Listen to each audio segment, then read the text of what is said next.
Okay. Assalamu alaikum, everyone. My name is Nawaal Saleem. I'm a third-year medical student, and today I will be covering cellular neurophysiology. This is a crash course, and it will cover AJR's first 5 physio lectures. So, formation and propagation of nerve impulses, neuromuscular junction, the different types of neurotransmitters and their receptors, and lastly, the concept of synaptic plasticity and learning. This was a very easy crash course. Inshallah, just half of it is memorization, so you have to pay attention. If you have any questions, please don't hesitate to email me. So let's get started. Bismillah. The first one is electrical properties of excitable cells, where we will look at resting membrane potential and action potential. These are the learning outcomes. I will read through them. Describe diffusion and equilibrium potential for an ion and use the Nernst equation to calculate it. Outline the generation of the resting membrane potential and discuss the effect of ECF ions on resting membrane potential. Describe the stages and ionic basis for the action potential. Distinguish between absolute and refractory period, graded and action potentials, and the mechanism of action potential propagation. So this is a basic neuron structure. Hopefully by now, everybody knows what the neuron is composed of. So I'll just go through it briefly. This is a neuron, okay, and these are the dendrites. So dendrites are the part of the neuron that actually receives signals from other neurons, and the axon transmits signals to cells at the synapse. So this is the axon over here. The synapse is a junction between an axon and another cell. So you can see over here, this is the synapse. This is the magnified view. Action potentials are initiated at the axon hillock. So of course, this is the axon hillock, and you should remember that this is where action potentials are initiated. The synaptic terminal of an axon transmits information across the synapse using neurotransmitters, and transmission occurs from a presynaptic neuron to a postsynaptic cell. So this is a presynaptic neuron, and this is the postsynaptic cell. Now, this is a very important concept. The postsynaptic cell can either be a neuron, it can be a muscle cell, or it can be a gland cell. And neurons are nourished or insulated by glial cells, most importantly, astrocytes. So ion channels. The concept of resting membrane potential is very important. This is the electrical voltage difference across a cell membrane when the cell is not firing an action potential. And this is the property of all cells. So all cells will have a negative on the inside and a positive charge on the outside. And they have a very set resting membrane potential. But only excitable cells have the ability to change this charge between the membrane, and that is called depolarization. And the way they do it is by way of ion channels. Channels are integral transmembrane proteins that permit diffusion. Diffusion is the movement of molecules from an area of higher concentration to an area of lower concentration. And how do these ion channels work? So first of all, they're selective. Selective in the sense that their pore size determines what ions can pass through, and also the amino acids that determine the lining charge. So these ion channels can have gates, and these can be opened or closed, and they also have a property called conductance. Now, conductance is the probability of the ion channel being open. If it's open, more ions will pass through, and the channel will have a higher conductance. If the probability is high, again, you also have a greater permeability. So just remember these words. This slide I took directly from the lecture. You need to know the concentrations outside of the cell and inside of the cell. Starting with sodium, it is high outside and low inside. Potassium is low outside and high inside. Calcium is very important as well. It's higher outside and very, very low inside. Chloride is very high outside and low inside. And then proteins over here are very low outside and high inside. And then it is also important to note this part. So the inside of the cell is always negative and the outside of the cell is positive. That's all. This is what you need to know from the slide. Also that the only the extracellular fluid ion concentration indicates a deficiency or an excess. So in the case of hyperkalemia, it means that you have greater than this amount in the ECF. So normal is 3.5 to 5. Next, this is just a diagram showing you the concentrations of ions inside and outside the cell. So inside the cell, Always remember that potassium is the highest concentration. And outside the cell, you have chloride and sodium. And then opening sodium channels indicates depolarization. So basically, remember that the inside of the cell is negative and outside of the cell is positive. And ions move according to their concentration gradient. So if sodium is outside and the ion channel opens, it's going to go inside. So if you open an ion channel that is sodium, so you open the ion channel over here, sodium is going to go inside the cell. So this positive ion over here is going inside the cell. That means you're going to have depolarization. If you open potassium channels, so this is a potassium channel, this is a potassium ion, this is also the potassium ion. If you put a channel over here, potassium is going to move this way. That means positive charge is moving out of the cell and the cell is becoming more negative. So it's going to be hyperpolarized. And opening chloride channels also leads to hyperpolarization because, let me change the color actually. Okay, let's make it purple. So chloride is an excess outside and it is low inside. So if you put a channel on the membrane, chloride will move according to the concentration gradient. So it's going to go inside the cell. And since chloride is a negative ion, negative ions will go inside. That means the inside of the cell will become more negative. So that means you have hyperpolarization. Okay. Next, you have the concept of gated channels. So channels can either be voltage gated or they can be ligand gated. Now, voltage gated means that they're opened or closed by changes in membrane potential. For example, the sodium channel. The sodium channel opens at threshold minus 55 millivolts, and it closes at plus 35 millivolts. Ligand gated is regulated by hormones, second messengers, or neurotransmitters. For example, the nicotinic receptor for acetylcholine at motor end plate opens upon ACH binding. Influx of sodium and potassium creating an end plate potential. So this is just an example that we will go in depth later on.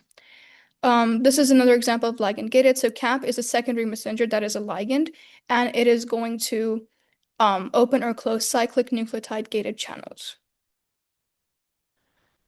This is the voltage gated channel for sodium in detail. So let's look at it. So at resting membrane potential. So resting membrane potential is minus 70 millivolts. Okay. So there's a depolarizing stimulus arriving at the channel. So when this depolarizing stimulus arrives, activation gate is going to open. So this is the activation gate. Initially, it was like this, and now it's opening. So you can see that the pore is open. Next, with the activation gate open, sodium is going to enter the cell. Next, inactivation gate closes and sodium entry stops. This happens at plus 35 millivolts, plus 30 to 35 millivolts. So now this is the inactivation gate, this ball thing, it closes the pore, so sodium cannot enter anymore. So during repolarization caused by potassium leaving the cell, the two gates reset to their original position. So the activation goes back as it was closed before, and the inactivation goes back where it was in its original position. This is a very important concept. Next, this is an introduction to diffusion potential. So this is an experiment that they did. I'm going to change the color. Let's make it blue. So this is a compartment, and the compartment is separated by a sodium selective membrane. So in the blue side, you have a high concentration of both sodium and chloride. In the green side, you have a low concentration of both sodium and chloride. Okay. And the membrane is sodium selective. That means only sodium can pass. So sodium is going to move from its higher concentration to its lower concentration. This is the chemical gradient. Until a point comes when this side becomes too negative because sodium is moving out and chloride is left behind. So it starts becoming really negative. And then since sodium is moving this way, it starts becoming positive. Okay. So a time comes when sodium cannot move because this negative charge is attracting the sodium back and this positive charge is repelling the sodium. So sodium basically reaches a state of equilibrium. So if one sodium goes here towards the green side, another sodium goes towards the blue side. So a potential difference essentially develops because of these separation of charges. So this is just a written version. So the blue solution has a high concentration of salt. Green solution has a low concentration of salt. The membrane is sodium selective. Sodium moves to green solution down its concentration gradient. Blue becomes more negative because positive sodium leaves. Green becomes more positive because sodium enters. So negative, okay, negative and positive. Eventually, net diffusion of sodium is achieved because of a voltage called the sodium equilibrium potential. Now, if one sodium leaves blue, another sodium enters blue. This is an equilibrium. And this is just the experiment for sodium. Other ions have their own equilibrium potentials. Now, this box is very important. The potential difference or voltage that opposes the diffusion of sodium down its concentration gradient is the sodium equilibrium or diffusion potential. So that is the definition. So you should have this memorized. Next, this is from the slide directly because it's a very high yield slide and the wording is fairly simple. A diffusion potential voltage is across a membrane. So we just talked about the sodium membrane. It is created by the concentration difference of an ion. So we said that sodium was high on one side and it was low on one side. That is what created the diffusion potential. And then a diffusion potential is generated only if the membrane is permeable to the ion. If the membrane is not permeable, nothing's going to move through it, right? The size of the diffusion potential depends on the size of the concentration gradient. If there is more Na on this side and very, very, very, very little Na on this side, you're going to have a bigger size of diffusion potential. And the sign of diffusion potential depends on whether diffusing ion is positive or negatively charged. This is where the Nernst equation comes in. Diffusion potentials are created by the movement of very few ions. It does not result in changes in concentration of the diffusing ions. What this means is that if you take a cell and the cell has a cell membrane, okay, and inside is negative, outside is positive. In order to change these polarities, very little ions actually have to diffuse because the membrane is very thin. And since these ions are very little that are moving here and there, the total concentrations are not vastly affected at all. So it will remain whatever the concentration of X was here, it will remain X. Whatever the concentration of X was outside, it will remain X. Okay. The equilibrium potential is the voltage that balances or opposes the tendency of the ion to diffuse down its concentration gradient. That was what we just talked about, the potential difference. And at electrochemical equilibrium, the chemical and electrical driving forces that act on an ion are equal and opposite, and no net diffusion of the ion occurs. Next, this is the Nernst equation, and you have to know it. You have to memorize this one. This is the complicated version, and this is the simplified version. So just learn this one. Okay, so the Nernst equation is used to calculate the equilibrium potential for just an ion across a cell membrane. It's not a bunch of ions, it's just one ion. It tells us the potential voltage that balances the tendency for diffusion down the concentration gradient for an ion. So basically all that means is that if they give you a question with this box, for example, the intracellular concentration is this, the extracellular concentration is this, what is the equilibrium potential for Na? If you see the word equilibrium potential, you're going to use the Nernst equation. So you're going to have minus 60 millivolts over Z log 10, and then intracellular on the top and extracellular at the bottom. So minus 60 millivolts over plus 1. Why plus 1? Because the charge on sodium is plus 1. Log 10 over 15, so intracellular was 15, extracellular was 150, so 15 over 150. Pop that into a calculator and you get plus 60 millivolts. So that was for different types of ions. Now, what about the cell membrane potential as a whole? How do we calculate, for example, the resting membrane potential that is caused by many different ions? So membrane potential is a charge separation due to unequal distribution of ions charges across a membrane. It is usually minus 70 millivolts, and the inside of the cell is negative.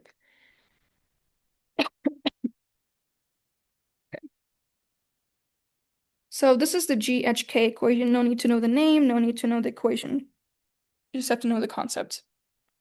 So membrane potential is established by three main ions. You have sodium, you have potassium, and you have chloride. And they contribute to the resting membrane potential of minus 70 to 90 millivolts. So resting membrane potential is the voltage across cell membrane at rest where there is no active signaling and operational leaky channels. Okay, so this is the membrane potential, this is E. And then this is just part of the equation. They'll probably give you the values, most probably actually. And the P's are the permeability for different ions, and these are the concentrations. So potassium outside the cell, potassium inside the cell, outside, inside, inside, outside. Don't worry about why this is flipped. It's just a mathematical concept. And then we have just a repetition of everything. So instead of the neuron always negative, resting, okay. The membrane is much more permeable to potassium than to sodium. This is important.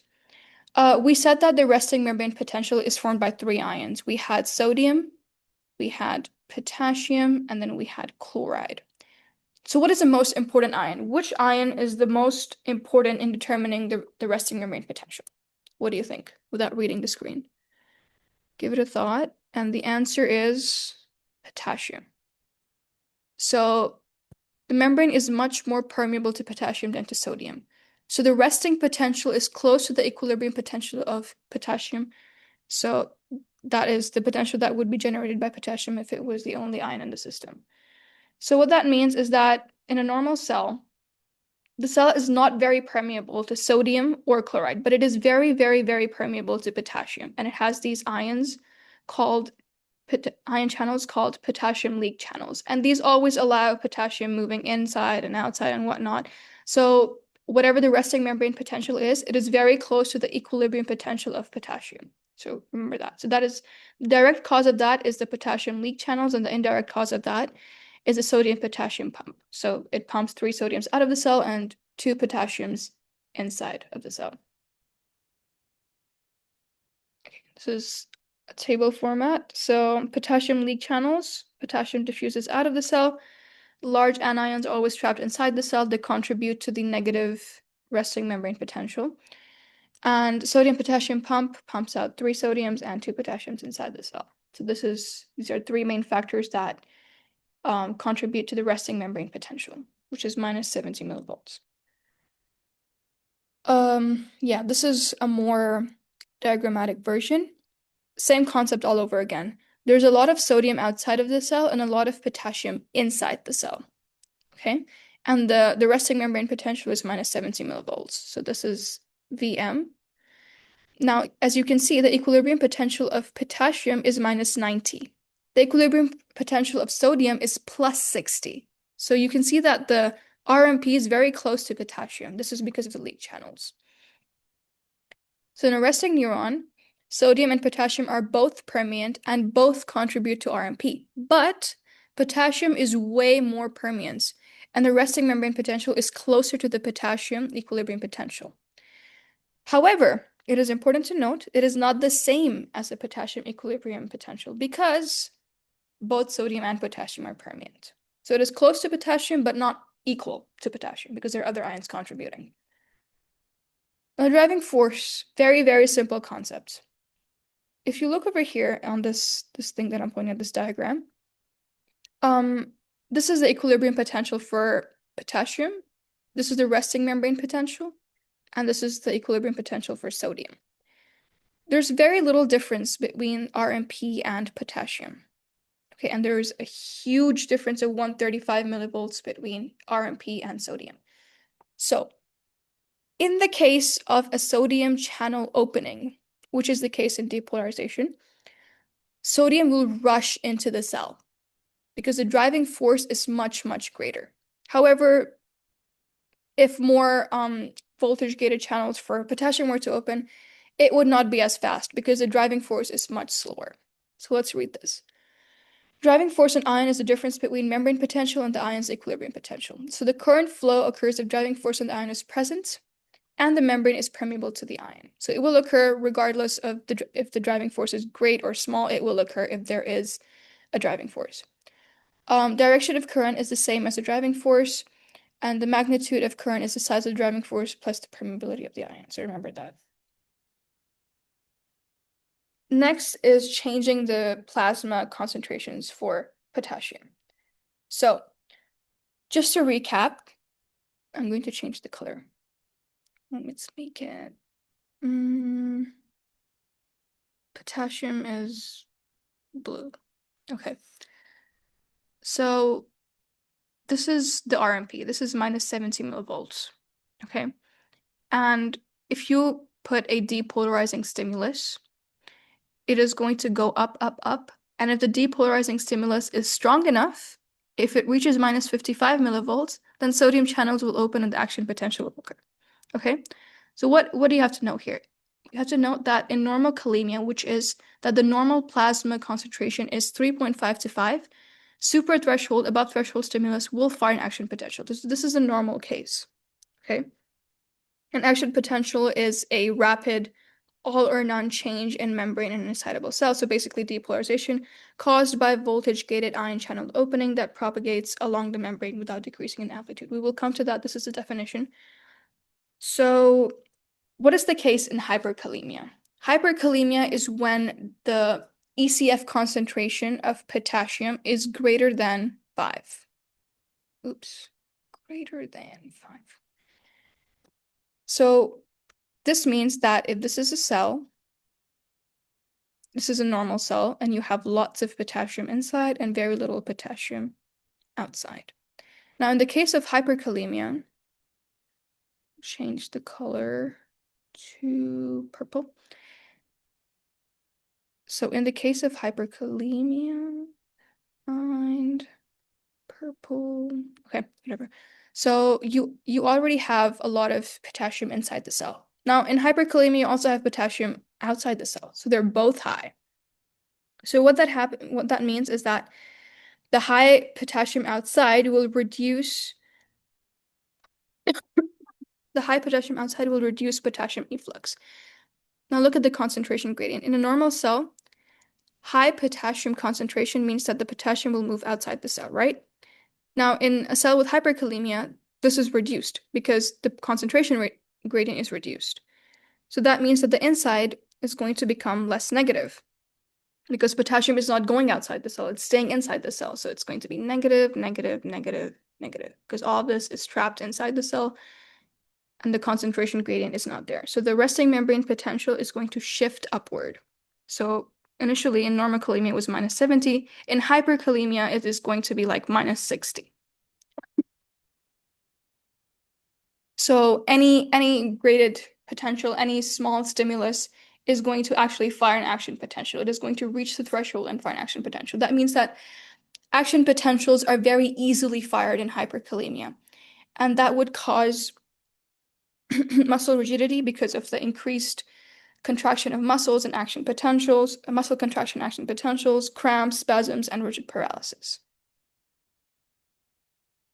In the case of hypokalemia, so normal cell again, you have lots of potassium outside and very little potassium, lots of potassium inside and very little potassium outside.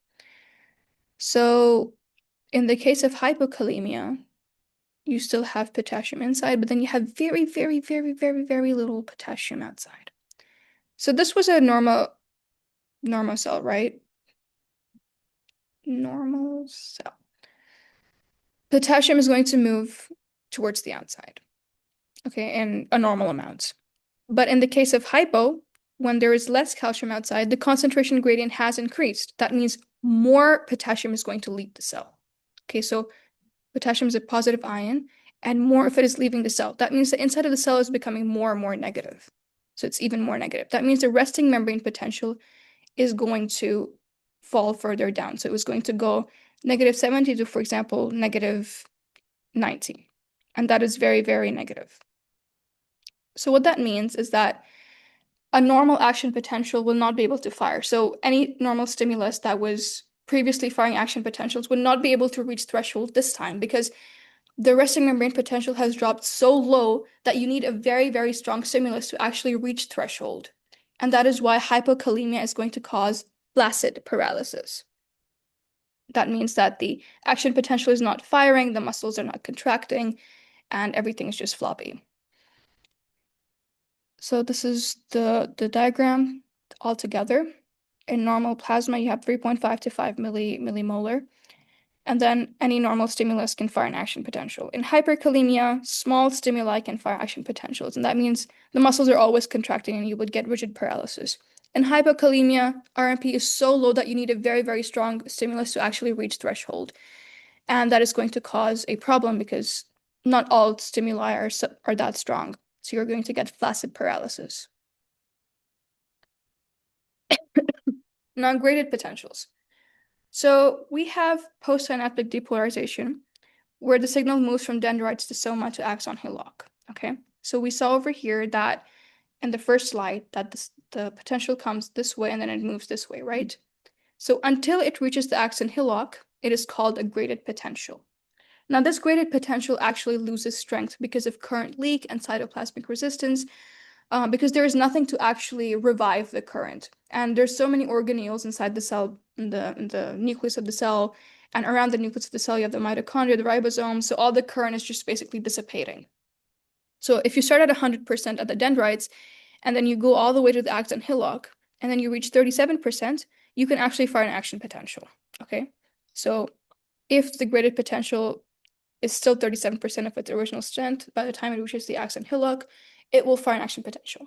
However, if the graded potential is lower than 37%, by the time it reaches the axon hillock, if it's like 20%, if it's 10% of its original strength, an action potential will not be fired. So no action potential will be fired. And a length constant is the distance at which original voltage decreases to 37% of its original value. Just remember this definition. Okay, so just remember, okay, this is basic math, but 100 minus 37 is 63, okay? So in diseases like multiple sclerosis, neurodegenerative disorders, syndrome, more than 63% of the current is lost. Consequently, the signal arriving at the axon hillock is insufficient to generate an action potential, leading to neurological dysfunction. This type of decaying local signal is called a graded potential. So a graded potential decays. It's different strengths, but an action potential is always the same strength. Remember that. I would recommend that you guys actually read your batch's transcription. It's very, very well done, and everything is very well explained. After you're done watching this crash course, that everything consolidates. This is another diagram showing graded potential and action potential. So a graded potential starts above threshold at its initiation point, but decreases in strength as it travels through the cell body. At the trigger zone, it is below threshold, and therefore does not initiate an action potential. So stimulus is going, and then it sort of fades out. And then by the time it reaches the axon hillock, which is the trigger zone, it's not strong enough. It's below 37%, and it's not going to trigger an action potential. A suprathreshold graded potential is a stronger stimulus. And it creates a graded potential that is still above threshold by the time it reaches the trigger zone. So by the time it reaches here, it's still 37% or greater, and it will trigger an action potential. Hope this is very clear now. This is another table with the comparisons, and I think that you can get a lot of MCQs from here. So graded potential is an input signal at the dendrites, and it can be mechanically, chemically, or voltage-gated channels. So mechanically means that it could be touch receptors. Chemically, you could taste something on your tongue. It could be a strong concentration of salt, a small concentration of salt, whatever it is. It's many concentrations. The ions involved could be sodium, chloride, calcium, and the type of signal could be depolarizing or hyperpolarizing. So this is an important distinction. So in a graded potential, it could be depolarizing or hyperpolarizing. In action potential, it is strictly depolarizing. So graded potential can be summed. An action potential is an all or none phenomenon. It cannot be summed. So what initiates the signal entry of ions through gated channels? In an action potential, it is above threshold graded potential at the trigger zone or axon hillock, which opens the ion channels. The unique characteristics. There is no minimum level required to initiate a graded potential. But for an action potential, you need to have a threshold stimulus that is required to initiate it. And it also has something called a refractory period, where if two signals are too close together, they cannot sum. But in a graded potential, if two signals are close together in time, they will sum together and become bigger. But action potentials cannot become bigger. Okay, now we move on to the bulk part of this lecture. A lot of questions from here, probably. Okay, so the nerve action potential. I am going to start over here. So this is a graph. On the x-axis, it's usually time. On the y-axis is the membrane potential. So start over here. The resting membrane potential is minus 70 millivolts. This is the resting membrane potential, okay? And this is near, if you recall, the equilibrium potential of potassium due to the leak potassium channels. So that's number one, okay? Now, the local membrane is brought to threshold voltage by a depolarizing stimulus. So a graded potential is going to come and it's going to depolarize the membrane. And if it is strong enough, it's going to reach threshold.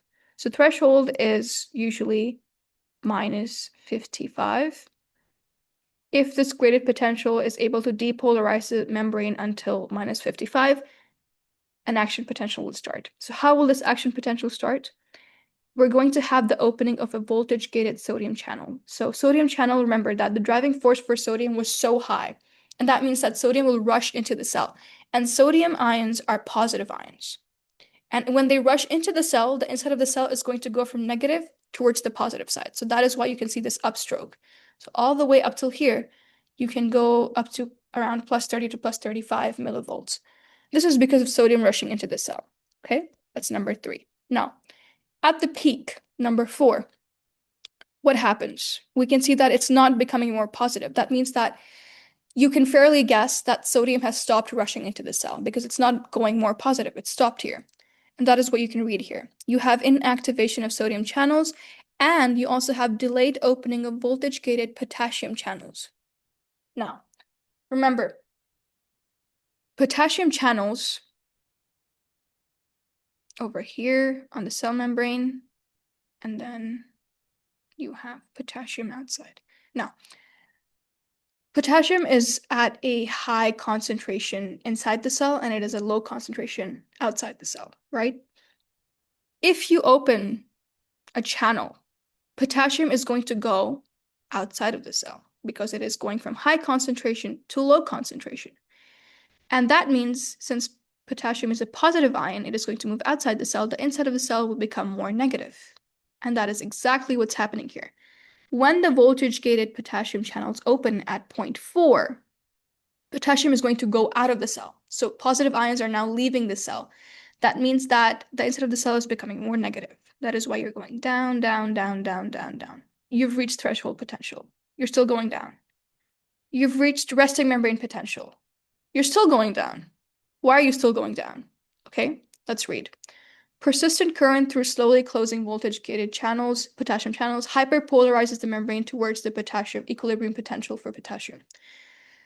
So we said that the potassium channels are going to open at 0.4, right? So they're going to stay open, and they're not going to stop. They're not going to close at minus 70. They're going to stay open past minus 70 because they close slowly. So as they're starting to close, it's very slow. So the resting membrane potential actually dips towards the equilibrium potential for potassium, which is very, very negative. And that is why you can see the hyperpolarization. So potassium is still leaving the cell. The cell is becoming more negative. At the same time, the sodium channels are returning from inactivated state to a closed state. So they're not opening, but they're returning to an inactivated state. They're returning to a closed state from an inactivated state. And then eventually the potassium channels are going to close. That means nothing is happening. And then this part over here is because of the sodium-potassium pump, the sodium-potassium ATPase. It's going to start returning the ions to their original position. So the potassium is going to go back inside the cell, and sodium is going to go back outside the cell. Okay, so that was a huge mouthful. And if you got something from it, that's great. If you didn't, that's okay, because we're going to actually revise this one more time. Very important. So let's do this a bit cleaner this way, this time. So we start at minus 70, which is the resting membrane potential, okay? A depolarizing stimulus comes, okay? If it reaches minus 55, which is the threshold potential, sodium voltage-gated channels are going to open. Sodium will rush inside the cell, okay? So positive charge is actually going inside the cell, and it is becoming, the inside of the cell is becoming positive. So here we go up. It stops here because the sodium channels are actually going to close at plus 35. Remember, they're voltage gated. At the same time, potassium voltage gated channels are going to open. Okay, when they open, potassium is going to go outside of the cell. That means the inside of the cell is going to become more negative. because positive ions are leaving the cell. So it's going to go down, down, down, down, down, down, down, down. It was supposed to stop here, but it didn't because the voltage-gated channels for potassium closed very slowly. That is why it dipped more down. Potassium kept leaving the cell. Eventually, the voltage-gated channels for potassium closed, and then the sodium-potassium ATPase helped bring the resting membrane potential back to -70. And that's pretty much it for the nerve action potential. Time to draw. So I really hope that you guys can actually practice on this. All right, so this is a draw it yourself diagram over here. Now, I hope that you guys can do it before I do it, so you can pause the video and try it yourself. So we'll do it one more time. So we start at -70, and we go up to the threshold potential. At this point, what happens? The sodium voltage-gated channels are going to open, and sodium will rush into the cell. Okay, and that means that the inside of the cell will become more positive. So we're going to go up, up, up, up, up, up, up, peak at +35. Peaks at +35 because the voltage-gated channels for sodium are going to inactivate, and the potassium voltage-gated channels are going to open. So they're going to open. That means that potassium is going to leave the cell, and the inside of the cell is going to become more negative. So you're going to go down, down, down, down, down, down. This is a straight line anyway. So you've reached threshold potential, you've reached resting membrane potential. Now it doesn't stop because it dips down. This is because the voltage-gated channels for potassium close with a delay. So it's going to go up, and then eventually they stop. They close completely, and then the sodium-potassium ATPase is going to work to bring it back to resting membrane potential. So this is resting membrane potential. So that is the drawing. I hope you guys can already remember the steps by now. Okay, this is the summary action potential and membrane permeability, conductance. So during the upstroke of an action potential, sodium permeability increases because of the opening of the voltage-gated sodium channels. And the resting membrane potential or the membrane potential approaches sodium equilibrium potential for sodium, which is towards a more positive side. So during the downstroke of the action potential, the sodium permeability is going to decrease because of the inactivation of voltage-gated sodium channels, and potassium permeability is going to increase because of the opening of voltage-gated potassium channels, and the membrane potential is going to approach the equilibrium potential for potassium. After hyperpolarization, which is below -70, this is not always seen, but this is because of the delayed closure of the potassium channels. What I want you to note over here as well is the absolute refractory period and the relative refractory period. So let's move on to that. The refractory period, for the absolute one, is when the sodium channels are inactivated. When the sodium channels are inactivated, no new action potentials are possible. Okay, and this lasts 1 to 2 milliseconds after the stimulus. So if you can see in this diagram again, the stimulus started over here, and it lasts about 1 to 2 seconds after the stimulus. This is the absolute refractory period.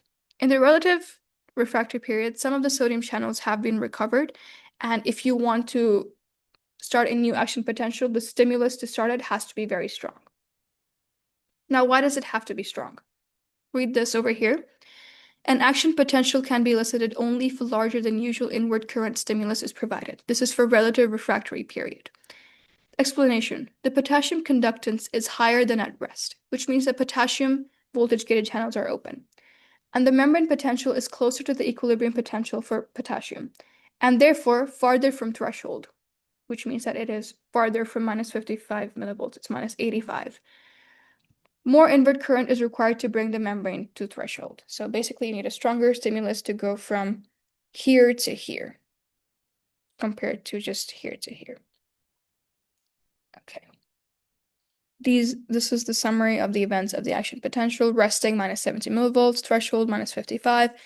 Depolarization occurs when the membrane potential goes from -55 to +30. This is because of the rapid sodium influx. Peak is at +30. Repolarization is from +30 to -70. This is because of the potassium efflux.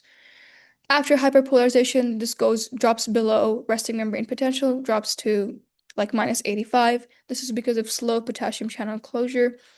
And in refractory periods, you have absolute, and then you have relative.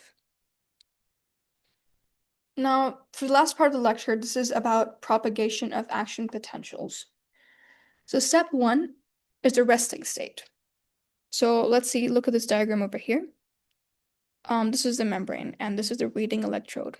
Right now, this is a normal resting membrane potential. Nothing is going on in this area. You can see over here, voltage is at 0 milliseconds. So the inside is negative, minus 70 millivolts. Outside is positive. Voltage-gated sodium and potassium channels are closed, except for the leak channels. Normal. Next, a patch of membrane fires an action potential, the active zone. So when a stimulus reaches the threshold at one spot, voltage-gated sodium channels are going to open. Sodium is going to rush in, that patch becomes depolarized, inside becomes positive relative to the outside. So same thing as we just discussed. When the potential arrives, when the depolarization wave arrives, sodium is going to rush into the cell. The inside of the cell is going to become more positive. And in this case, we're talking about the patch. So the patch is going to become more positive. So you can see that the voltage is going upward. This is the upstroke. Then, local current spread to nearby membrane. Because one patch is now more positive inside, charge spreads. When the adjacent segment depolarizes threshold, its voltage-gated sodium channels open.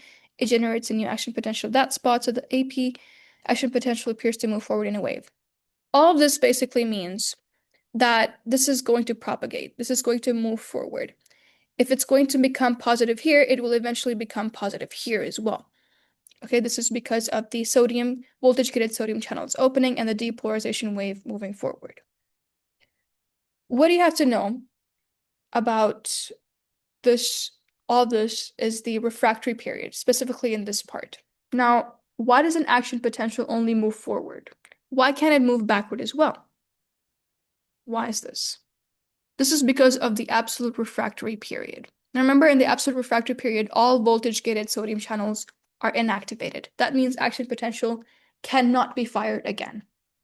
So let's read this. In the absolute refractory period, sodium channels are inactivated. No matter how strong the local current is, that region cannot fire again. In the relative refractory period, which is slightly later, some sodium channels recover, but potassium channels may still be open, needs a stronger stimulus than usual. This is why propagation is one way. Local currents can't re-excite the area behind them because it is in the refractory period. So over here, you can see that the action potential has moved further. And it is moving further because it can't go backward, because the sodium channels are inactivated. That is the whole thing. This is the diagram as a whole. And then we move on to the questions. So first of all, a 64-year-old man has serum potassium of 2.8. Which of the following sets of changes best describe the resting membrane potential and potassium equilibrium potential in a typical neuron in this man compared with normal? So you can pause and think about this. Okay, so hope you've thought about it. So the answer is E. So the extracellular fluid potassium has decreased. And we always assume that intracellular potassium stays essentially constant. This is a nursery reasoning, the equation reasoning. This is because cells contain a huge reservoir of potassium already. Small amount is required to actually change membrane potential. So if you plug everything, you'll see that the inside is constant and the outside is the one that's actually decreasing according to the question. So the denominator gets smaller, and if you just work out the equation, you'll get a more negative equilibrium potential for potassium. Now, the resting membrane potential is dominated by potassium permeability, so the membrane potential follows equilibrium potential for potassium. Question number 2. Which of the following substances have a higher extracellular concentration compared to the intracellular concentration? Okay, pause and think. The answer is A. And question number 3. A newly developed local anesthetic blocks sodium channels and nerves. Which of the following effects on the action potential would it be expected to produce? Answer is A. All right. Now we move on to the second part of our lecture, which is going to be about nerve conduction and synaptic transmission. So first of all, let's read the student learning outcomes. Describe the factors that determine nerve conduction velocity. State the classification of peripheral nerve fibers. Describe the role of myelin in neuronal function. Describe a synapse and distinguish between chemical and electrical transmission at synapses. Describe the neuromuscular junction and the sequence of events during synaptic transmission. Describe excitatory postsynaptic potential, EPSP, and inhibitory postsynaptic potentials, IPSP. Define convergence and divergence in neural networks and discuss their implications. Now, impulse conduction in a neuron. In a bare plasma membrane, where there are no voltage-gated channels, current leaks and voltage decays. This is because of friction. So first of all, you have current leak, and then voltage decays because there are no voltage-gated channels to revive the current. That is why if the stimulus is over here, the size of the voltage is going to decrease as it moves along the axon, the dendrites, sorry. So recall graded potential in the dendrites. This is the reason, because there are no voltage-gated channels and because of cytoplasmic resistance. In an unmyelinated axon, okay, so this part, voltage-gated sodium and potassium channels regenerate the action potential along the axon, but the conduction is slow. This is because we have no myelin sheath. Myelin is a substance that actually is going to wrap around the neuron, and it is going to prevent the loss of currents. It's going to prevent leakage of the current. So yes, you have something to revive the current, but you don't have something to help preserve the current within the axon.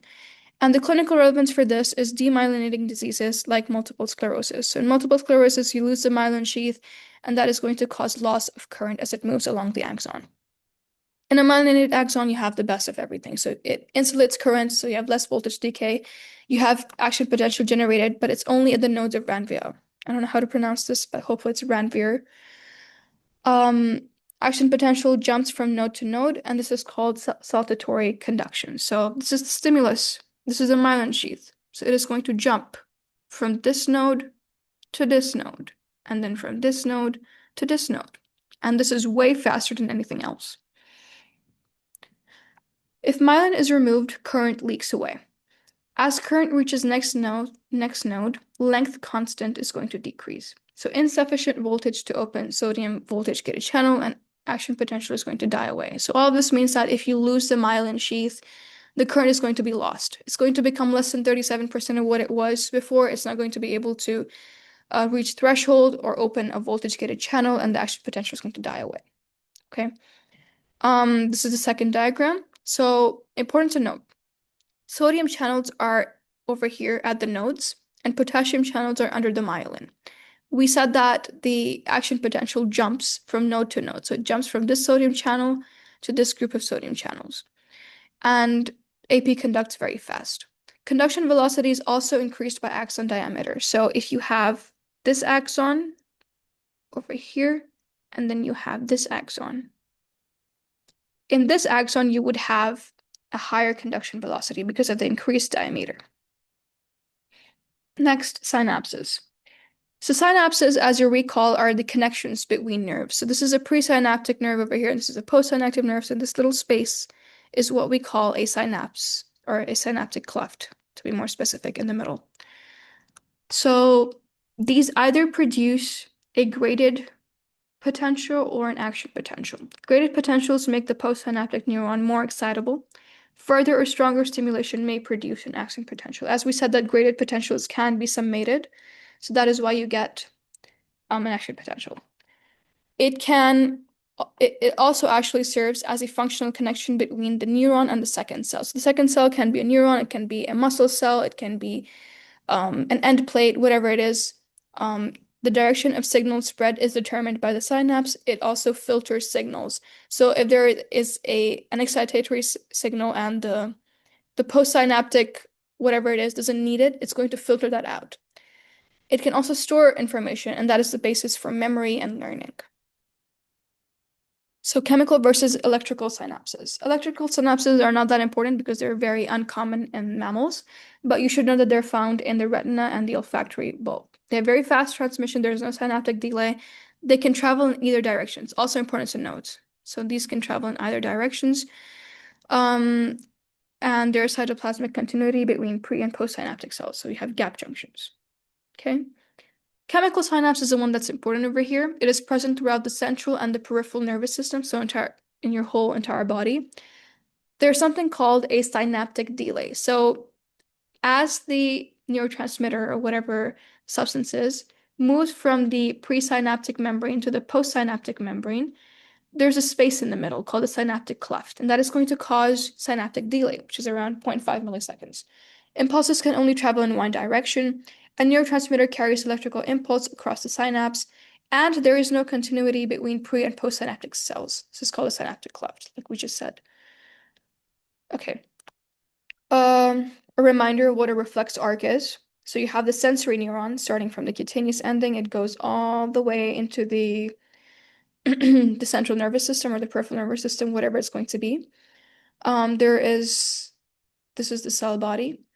It's going to go, there's going to be possibly interneurons in the middle, and then it goes to the motor neuron, and then it ends in the muscle. So this is a reflex arc. Now, neuromuscular junction, a reminder, is over here. So this is a motor neuron, right? So it's going over here, and this is the muscle. So neuromuscular junction. Next. This is a synapse between axons of motor neurons and skeletal muscle. The neurotransmitter released from the presynaptic terminal is acetylcholine, ACH, and the postsynaptic membrane contains a nicotinic receptor for the ACH. So you can see here, this is the motor neuron, and this is the muscle, and this is a synaptic cleft. ACH is released from the presynaptic neuron, which is a motor neuron, and goes towards the muscle cell and binds to this acetylcholine receptor, which is a nicotinic receptor. I'm going to talk about this in detail, but these are very important points, and I just wanted to put them at the start. So acetylcholine is released over here. It diffuses across the synaptic cleft and binds to the acetylcholine receptor, which opens a cation channel. So it binds to the receptor, yes, but it also opens a channel over here. And this channel is permeable to both sodium and potassium, so they can pass through. But the driving force for sodium is greater, so more sodium enters the neuron. As we recall in the previous lecture, sodium is going to just be very, very high outside and very low inside. That is why if a channel opens, it's just going to rush inside. So depolarizing graded potential is produced, and this is also called the end plate potential, EPP. If this end plate potential reaches threshold, an action potential is produced.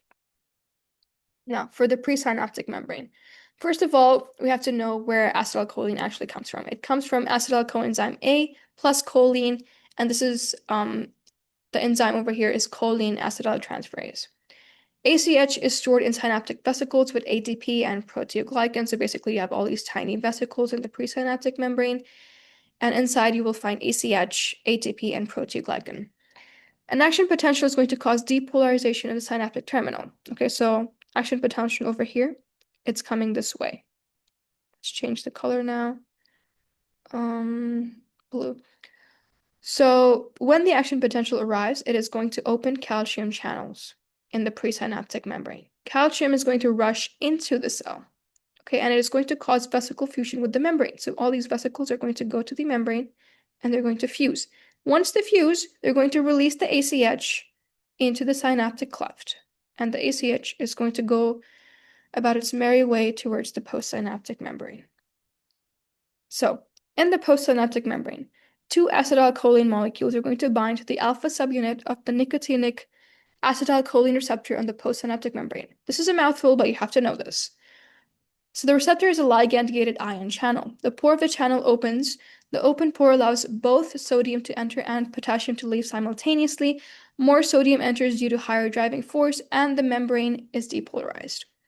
An end plate potential is produced, which is a graded depolarization of the muscle end plate, and local currents cause depolarization and action potential in the adjacent muscle tissue. So basically, all this means that you have an end plate potential, and that is going to cause, if it reaches threshold, going to cause an action potential. And if an action potential happens in the postsynaptic membrane, you're going to have muscle contraction because this is the muscle cell after all.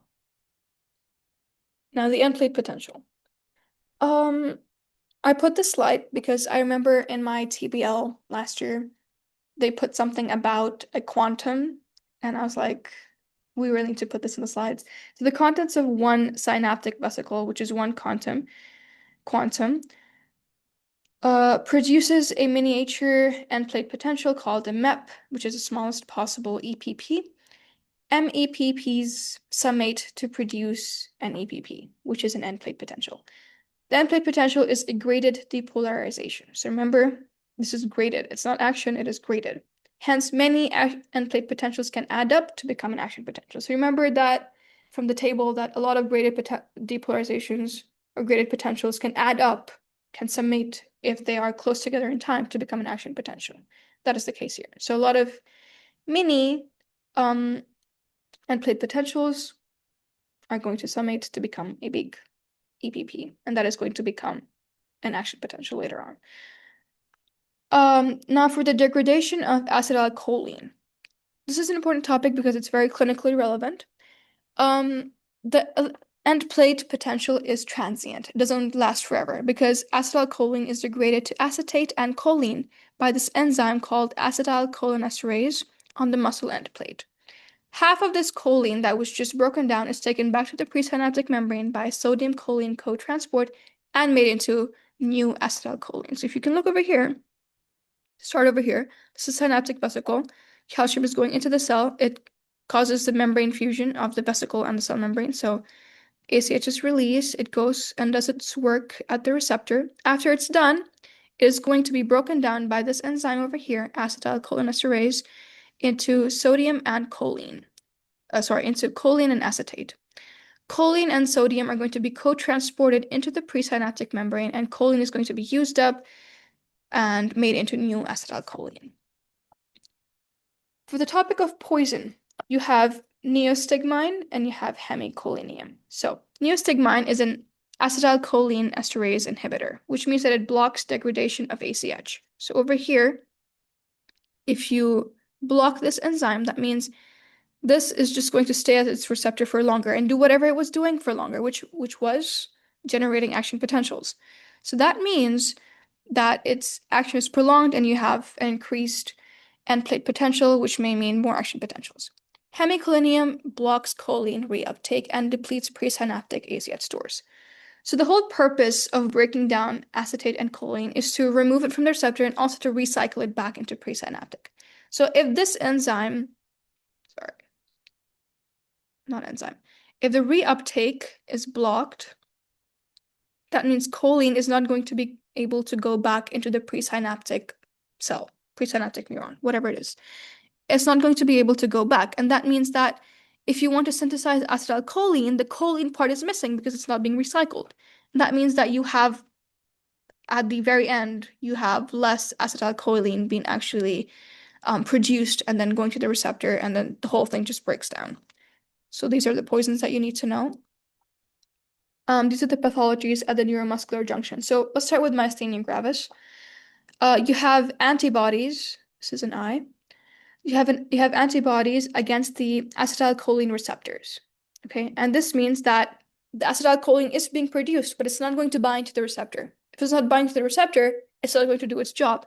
That means you won't have EPPs produced. You have decreased excitatory postsynaptic potential. That means you have muscle weakness because the muscles are not working. There is no action potential being produced. You have fatigue, and this does not improve with use. Okay, and then let's talk about Lambert-Eaton myasthenic syndrome. The antibodies are against the presynaptic calcium. So if you recall, let's go back actually. If you recall, there are calcium channels over here. Once the depolarization hits the presynaptic membrane, calcium is going to rush into the cell. And this calcium rushing in is going to cause the fusion of the synaptic vesicle and the cell membrane. That is going to cause the excitosis of the ACH. Now, in Lambert-Eaton syndrome, there are antibodies against the calcium channels. That means that the number of calcium channels in the presynaptic membrane are reduced. Okay, that means you have decreased ACH release and proximal muscle weakness. However, it is important to note that it improves with use. So the actual, the mechanism for this is that each graded potential, when it goes to the presynaptic membrane, actually opens the remaining functional calcium channels. And the calcium is going to accumulate in the presynaptic terminal because of this. So you have a higher residual calcium in the presynaptic membrane, and then more ACH vesicles are going to be released with the next impulse. So basically, it improves with use. And it is very highly associated with small cell lung carcinoma. Botulinum toxin cleaves snare proteins. These are basically proteins that are going to help with fusion of the vesicle and the cell membrane. And if it cleaves those proteins, you're not going to have fusion. And that's going to cause flaccid paralysis because ACH is not being released. Curare and atracurium are competitive antagonists at the nicotinic acetylcholine receptor, causes paralysis. Succinylcholine, very important. It binds receptor on the postsynaptic membrane and causes persistent depolarization. So sodium keeps on going into the cell, potassium keeps leaving the cell, and this causes hyperkalemia. Okay, because if there's a lot of potassium inside the cell, and if it keeps leaving the cell, it's going to cause hyperkalemia in the ECF. Okay, this is very important, you should know. Don't worry about the concentration of potassium inside the cell. We assume that it remains the same. But if it goes outside, it's going to cause hyperkalemia. Okay? And hyperkalemia is going to inactivate voltage-gated sodium channels. Okay? So eventually, all this hyperkalemia is going to inactivate the sodium channels. So now action potentials cannot occur. If you recall from the last lecture, absolute refractory period. If the sodium channels are blocked or inactivated, action potentials cannot occur. So hyperkalemia causes this, and that is going to basically cause flaccid paralysis because the muscle relaxes. Now, it is metabolized, succinylcholine is metabolized by pseudocholinesterase, and clinical use, it is used in surgery to relax muscle. So when surgeons are actually cutting through thick layers of muscle, it needs to be relaxed so they can cut through it easily. So we're done talking about the neuromuscular junction, which was one-to-one synaptic transmission. So you had presynaptic and postsynaptic. That's it. In many-to-one, this is in spinal motor neurons, the action potential from a single presynaptic cell is actually insufficient. Many cells synapse onto the postsynaptic cell to depolarize it to threshold. So you can see over here, there's a whole lot going on. There's a lot of presynaptic cells and just one postsynaptic. Okay, and input may be excitatory or inhibitory. So the postsynaptic cell integrates excitatory and inhibitory inputs when the sum of the input reaches threshold and action potential is generated. Okay, so let's talk about this in detail. So excitatory postsynaptic potentials depolarize the postsynaptic cell and bring it closer to threshold. So this was the diagram, right? So it was like this. Now, EPSPs are basically going to bring the resting membrane potential up, okay, closer to threshold, so that any sort of lame, weak signal can actually excite the membrane into an action potential. This is caused by opening of sodium and potassium channels, depolarization midway between sodium and potassium equilibrium potentials, so around 0 millivolts. So this is an EPSP, it's a graded potential. IPSP is the opposite. Okay, so if normally this was your graph, it is going to bring the resting membrane potential way down. So whatever graded potential is coming, it's going to have to be a very strong stimulus because the resting membrane potential is so low and you have to bring it all the way up to threshold. And that's going to cause you to have a very strong signal to get an action potential. So it's going to hyperpolarize the postsynaptic cells. It's going to bring it down, move it farther from the threshold. This is done by opening chloride channels.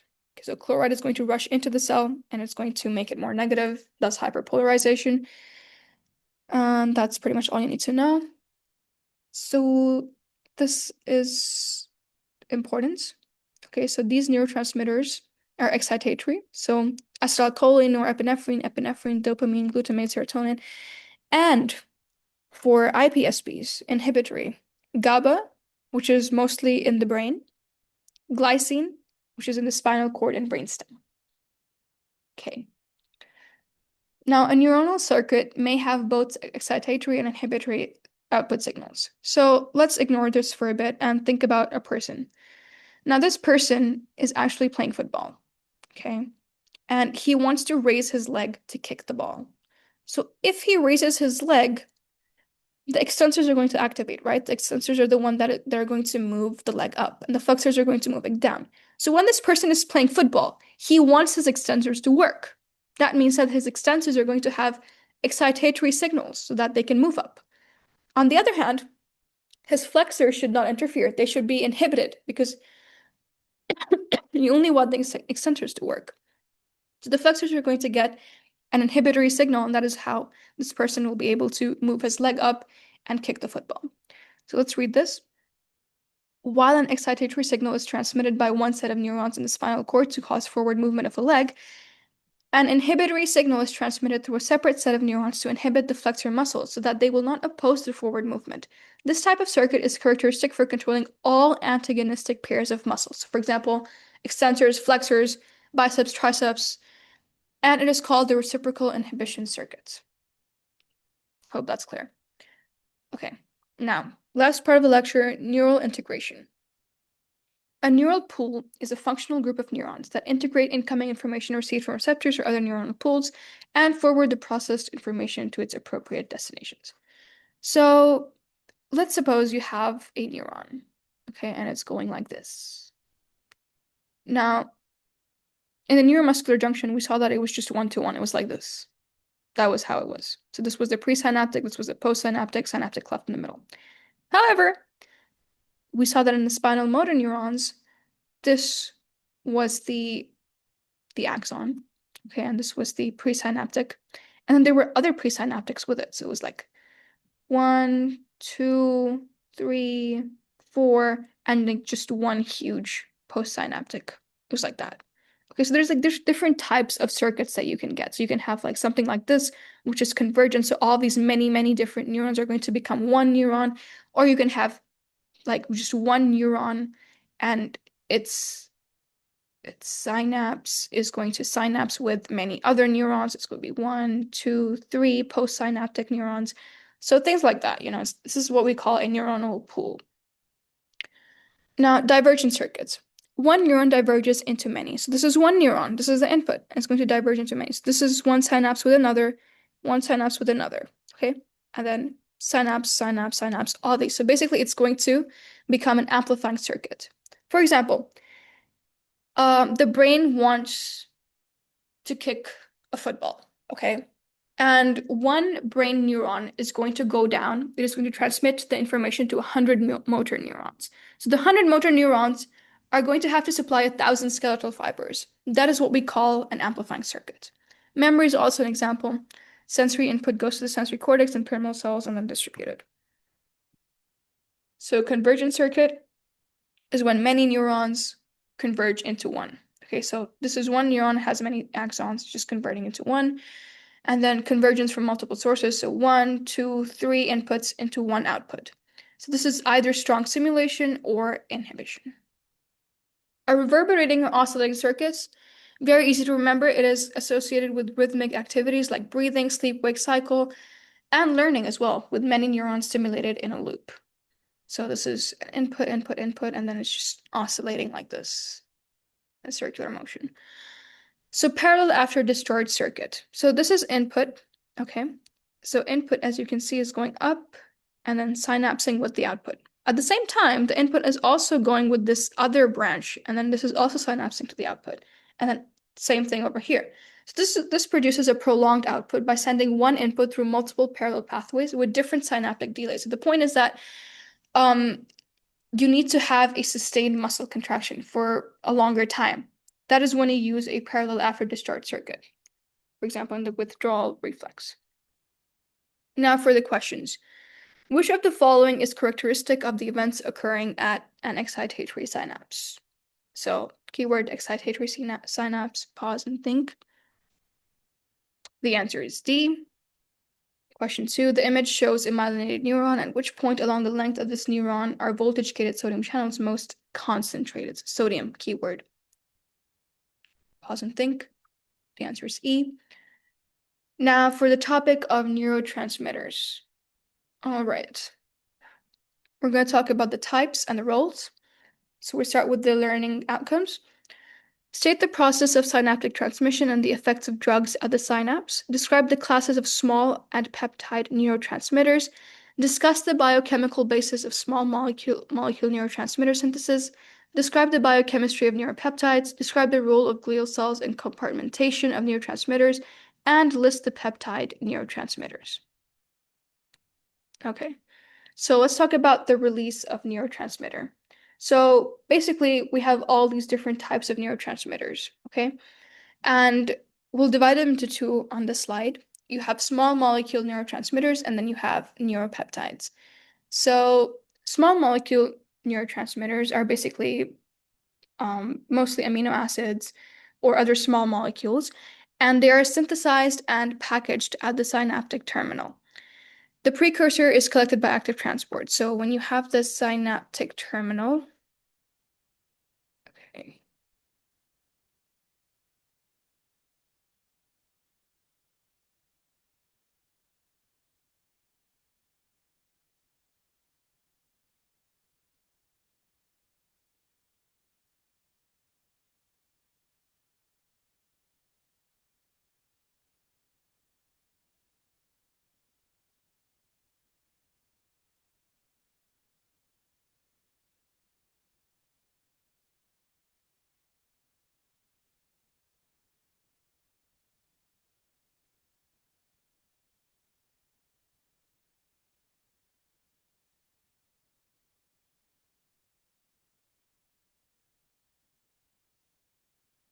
All right, so let's talk about the release of neurotransmitter. So we have two types of neurotransmitter here. We have small molecule and then we have neuropeptides.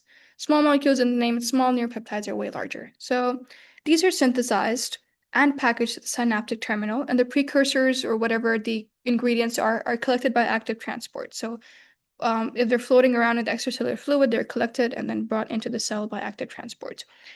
And if you have a low frequency stimulation, whatever small graded potential, you're going to have a localized increase in calcium concentration. Okay, so that means calcium is going to rush in very localized, and it is all these tiny vesicles containing small molecule neurotransmitter are going to be released. So remember, the vesicles in small molecule neurotransmitter are actually clear vesicles.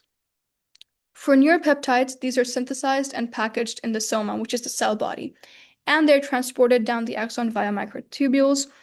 And these can be seen actually in the electron microscope as very dense granules.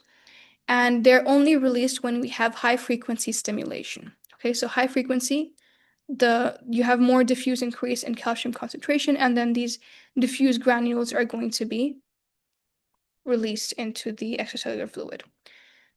It is important to note that when you have high frequency stimulation, you have excitosis of these dense granules and also excitosis of these small clear vesicles. So over here it's just clear vesicles, and over here it's dense and clear vesicles. Okay, now we talk about the molecular mechanism of neurotransmitter release.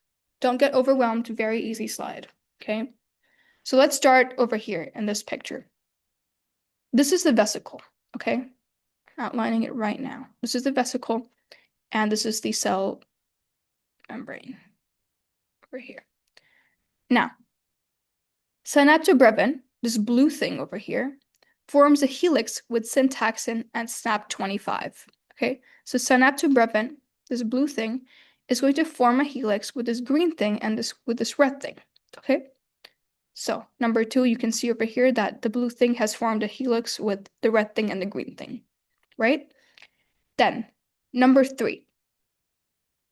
Yeah, for number 2, the membranes are pulled together. So number 3, when there is a membrane potential, when there's a graded potential, when the membrane depolarizes slightly, calcium is going to enter into the presynaptic membrane, right?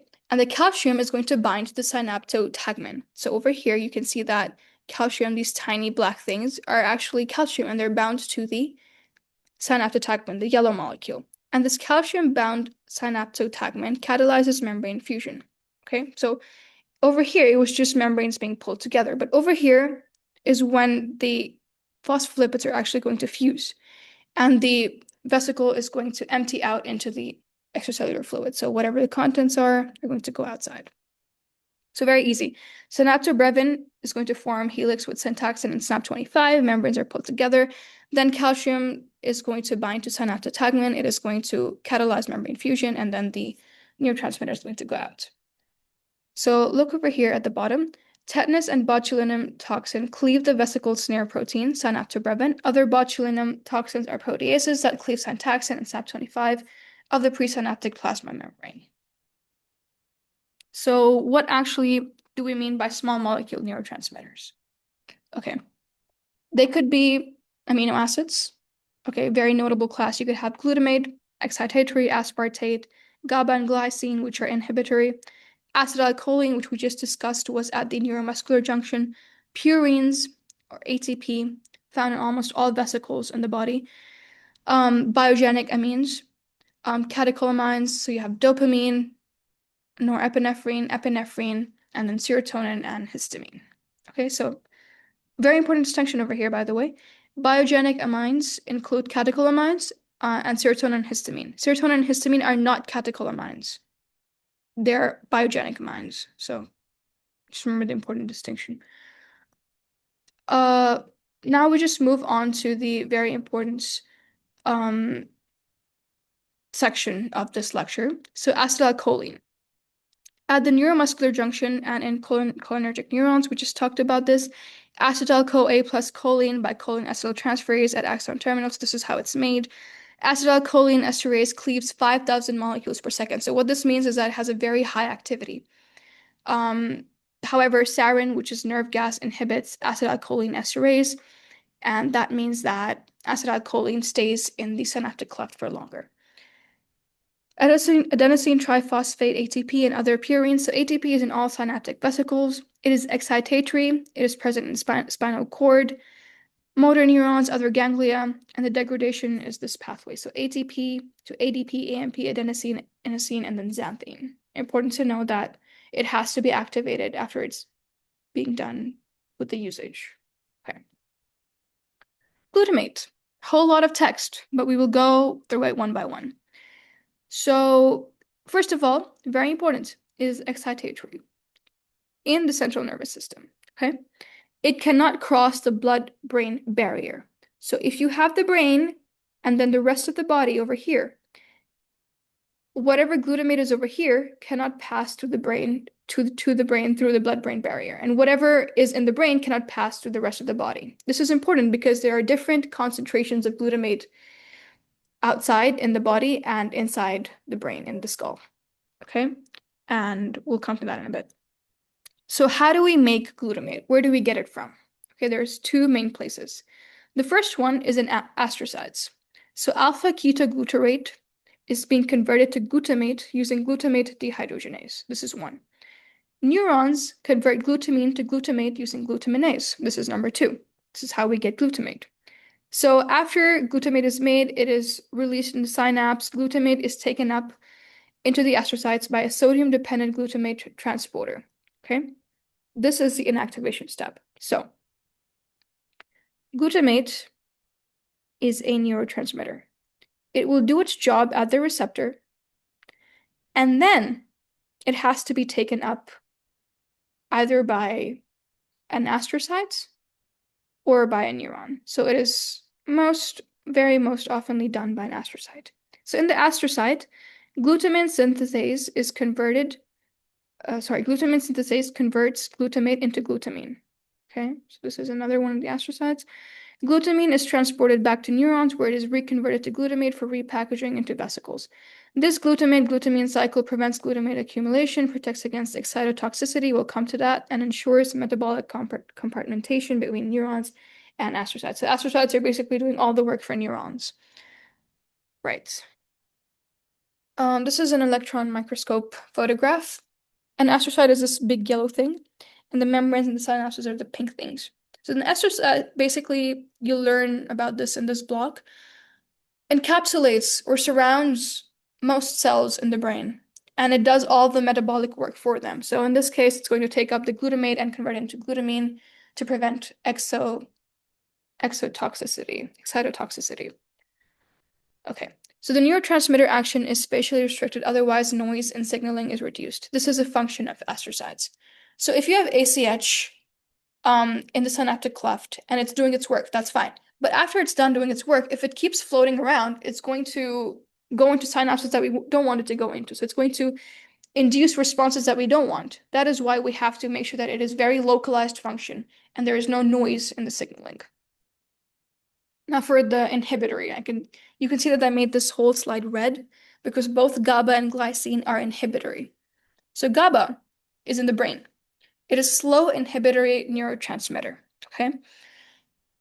Glutamate is converted into GABA by glutamic acid decarboxylase, GAD, and it uses vitamin B6 as a cofactor. So in the case of a vitamin B6 deficiency over here, you would have a decreased production of GABA, and that would induce neuronal irritability and seizures because GABA is inhibitory and seizures are when you have too much excitation going on. So if you have too much excitation, no GABA, no inhibition, it's going to cause a problem.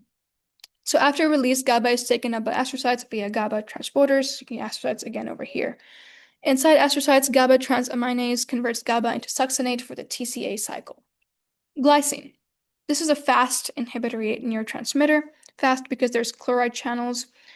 Glycine receptors are ligand-gated chloride channels. Opening of fluoride channels causes hyperpolarization. By now, you should know this by heart. And this causes inhibition. Mainly found in the spinal cord and brainstem, glycine is removed by reuptake transporters in neurons and glial cells. Hyperglycinemia is when you have too much glycine. This is because there is a defect in the uptake and removal of glycine from the synaptic cleft, and is basically going haywire all around the body, and is going to cause severe developmental delays and mental retardation. Next, norepinephrine, epinephrine, and dopamine. So I'm going to go through this diagram first. So tyrosine is a precursor. It is converted into dopa by tyrosine hydroxylase. This is the rate-limiting step. Dopa is converted into dopamine, and then dopamine is converted into norepinephrine, and then norepinephrine is converted into epinephrine. Okay? So norepinephrine is released from postganglionic sympathetic neurons. Just learned that. It is synthesized in the nerve terminals. Learned that as well. Norepinephrine binds to alpha and beta adrenoreceptors on postsynaptic neurons. You should remember this from POD. So you have alpha, beta adrenoreceptors. So we have alpha 1, alpha 2, beta 1, beta 2, beta 3. So all these things are for norepinephrine. Epinephrine is just norepinephrine plus a methyl group, which is donated from SAM. That's all. Now, metabolism. So these neurotransmitters are either removed from the synapse by reuptake or metabolized by MAO or COMT. Okay, so clinical. MAO and COMT are the enzymes that basically catalyze these molecules and convert them into things that can be excreted. So clinical. VMA, which is vanillyl mandelic acid, can be detected in the urine, and this indicates pheochromocytoma. Pheochromocytoma is a tumor of the adrenal gland, and this tumor produces a lot of catecholamines. It causes problems in the body. And when you have a lot of catecholamines, you're going to have a lot of degradation. That is going to produce a lot of VMA, which can be detected in the urine. That's what it means. A Parkinson's patient who is producing insufficient dopa can be given MAO-COMT inhibitors so that dopamine is not broken down. So in a patient with Parkinson, okay, he is not producing enough dopa. So dopa, is not being produced properly or insufficiently. And that is going to cause a decrease in the amount of dopamine in this person's brain. So you can see in this cycle over here, if you have decreased dopa, you have decreased dopamine. That means that a lot of functions of dopamine are inhibited, and that is why you get Parkinson's. So if you want to basically counteract this, if you want to give them medication, you either inhibit MAO and COMT so that dopamine is not degraded and whatever is present stays there, or you give this person L-DOPA. Okay, so L-DOPA is going to cross the blood-brain barrier and help with treatment of Parkinson as it is converted into dopamine. So I took this slide and then a bunch of other slides from the lecture itself because they're all very high yield and we will go through them together. So let's start with dopamine. So dopamine is prominent in midbrain neurons. It is released from the hypothalamus and inhibits prolactin secretion. So remember, midbrain and prolactin secretion. It is metabolized by MAO and COMT. We just did this. And it is produced by the enzyme dopa decarboxylase. Okay, so if you remember over here, if you can look at the diagram, dopamine is here, and it is produced by the enzyme dopa decarboxylase. It is made by the substantia nigra and connected to the corpus striatum, and it coordinates body movements. It does not cross the blood-brain barrier, but levodopa, which is L-dopa, does. So we just said that if a patient had Parkinson's, you cannot give them dopamine because it's not going to cross the blood-brain barrier, but you can give them L-dopa, which can cross the blood-brain barrier. Okay. So Parkinson's treatment include L-dopa plus inhibitors of degradation enzyme, MAO and COMT. Cocaine inhibits uptake of dopamine. So cocaine, if somebody takes cocaine, the inhibition is going to be in the uptake of dopamine. So dopamine is going to stay in the synaptic cleft for longer and do its job, and its job is linked to the reward centers and addictive behaviors. So this one. And motor control, which is why Parkinson's happens. Anyway, the neurons originate in the substantia nigra in the midbrain and the ventral tegmentum in the midbrain. Okay, so you can see here, this is the substantia nigra, and this is the ventral tegmental area. And they terminate in the cortex and parts of the limbic system. So these include the basal nuclei and the prefrontal cortex. So you can see that it's going to the basal nuclei, and then it's going to the prefrontal cortex. Hope this is clear. All right, so now for norepinephrine. Norepinephrine is made from dopamine by dopamine beta hydroxylase. So basically, dopamine, if you add a hydroxyl group to it, it's going to become norepinephrine. So used by neurons of the locus ceruleus in the brainstem, and it projects to areas of the cortex involved in sleep, attention, and feeding. Its reuptake mechanism, which is the norepinephrine transporter net, is a target of amphetamines. Okay, so we'll come back to this. So the functions of norepinephrine: attention, arousal, is involved in the sleep-wake cycles, learning, memory, anxiety, pain, and mood. And then the neurons originate from the locus ceruleus, so over here in the brainstem, and in the pons, and it is going to terminate in the cerebral cortex, in the thalamus, in the hypothalamus, in the olfactory bulb, the cerebellum, midbrain, and spinal cord. So let's come back to the amphetamines. So the normal reuptake mechanism is that norepinephrine is taken back into the presynaptic membrane using NET, which is the norepinephrine transporter. So this is the presynaptic membrane is being taken in. Now, amphetamines, what they do is somebody takes amphetamines. These amphetamines are going to enter via this NET, this transporter, into the presynaptic membrane. And they're going to kick all of the norepinephrine out of the vesicles and they're going to occupy it. Okay? And when they kick the norepinephrine out and occupy it, all the norepinephrine is going to be released into the synaptic cleft, and that is going to reverse the net transport direction. So instead of reuptake, the net is going to pump out norepinephrine. Since it is involved in the increasing of attention and arousal, it can be abused, but the clinical relevance is that amphetamines can be given as a treatment or to help with the symptoms of ADHD. Okay. Next, we have serotonin. So serotonergic neurons originate in the RAF nuclei of the pons and the upper brainstem, and these project to the forebrain areas that are implicated in sleep, wakefulness, and mood. Synaptic serotonin is reabsorbed by neurons loaded into vesicles by astrocytes using a sodium-dependent transporter. Okay, so again, astrocytes are over here, and antidepressants act by inhibiting serotonin reuptake. So these are called selective serotonin reuptake inhibitors, SSRIs, and an example is Prozac. Okay, so serotonin stays in the synaptic cleft for longer and does its job. It is synthesized from this amino acid called tryptophan, and the catabolism of serotonin is by monoamine oxidase. Okay, it's to form an aldehyde, and then by an aldehyde dehydrogenase to form 5-hydroxyntholeacetic acid. Just remember these names. Now, for this table, very important table, very important diagram.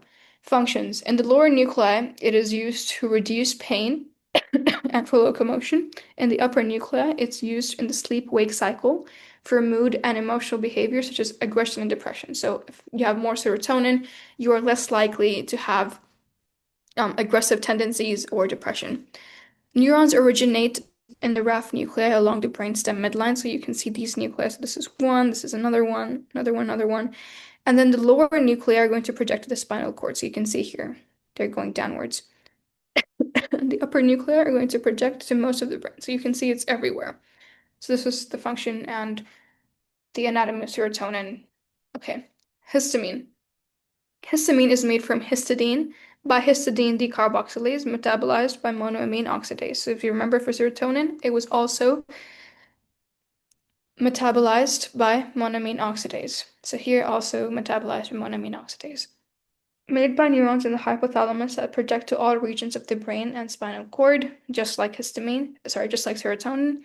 Histamine is degraded by methylation through histidine methyltransferase enzyme using SAM, which is the S-adenosylmethionine, as a methyl donor. So whenever you see SAM, you just know that's a methyl donor. So SAM. Okay. Histamine mediates arousal and attention.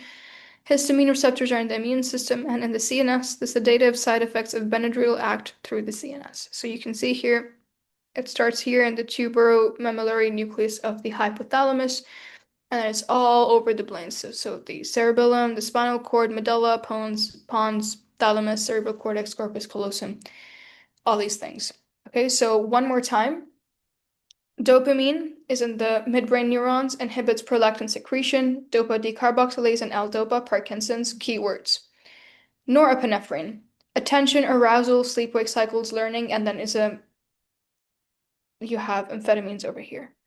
And then serotonin, you have Prozac. So Prozac is going to inhibit the reuptake mechanism, and then the serotonin is going to stay in the synaptic cleft for longer. Histamine is made from histidine, and it basically projects to all parts of the brain and has this Benadryl as just learn that there's Benadryl with histamine.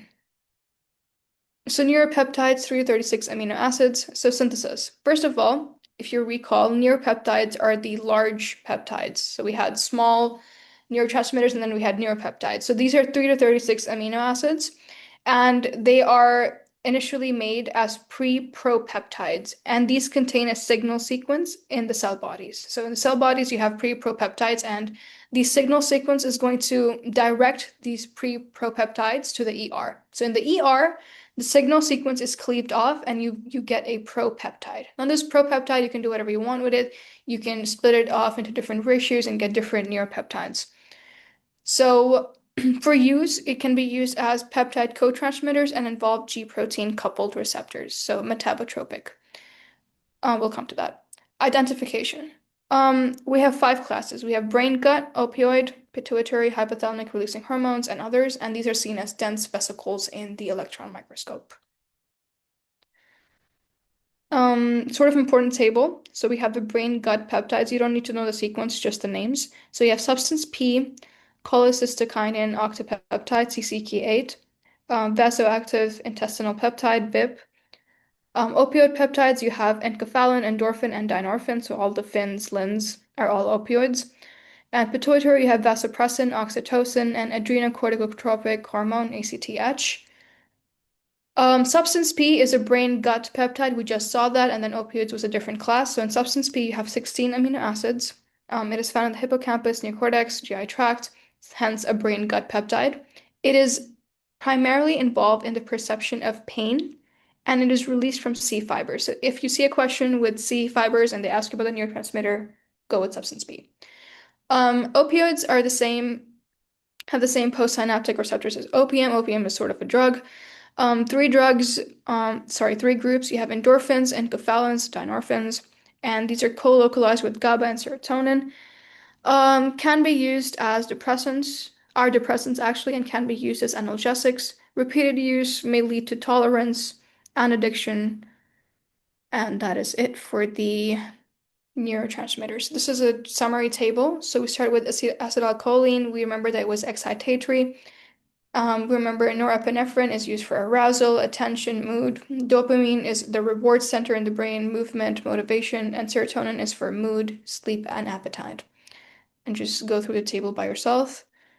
This is GABA, main inhibitory, glutamate, main inhibitory, and GABA is in the brain, glutamate is excitatory, glycine is in the spinal cord and brainstem. Endorphins and propellants inhibit pain perception. And that is it. So we have question number 1. A wide variety of neurotransmitters have been identified in the cell bodies and afferent synaptic terminals in the basal ganglia. A deficiency of which transmitter is typically associated with Parkinson's disease? Whenever you see Parkinson's, you should always associate it with L-DOPA. So L-DOPA and dopamine, same thing. The answer is B. Question 2. Which of the following is a morphine-like neurotransmitter that acts as a natural painkiller? Natural keyword, natural painkiller. It is going to be an endorphin, which is an opioid. Next, neurotransmitter receptors and signaling.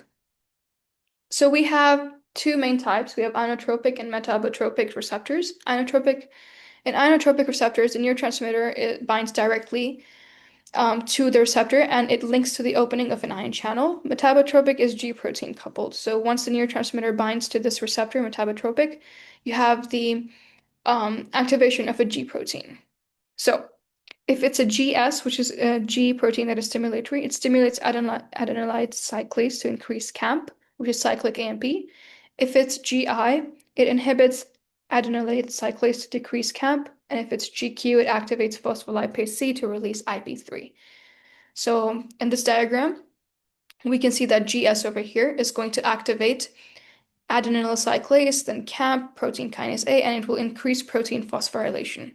If it's GQ, it's going to activate phospholipase C.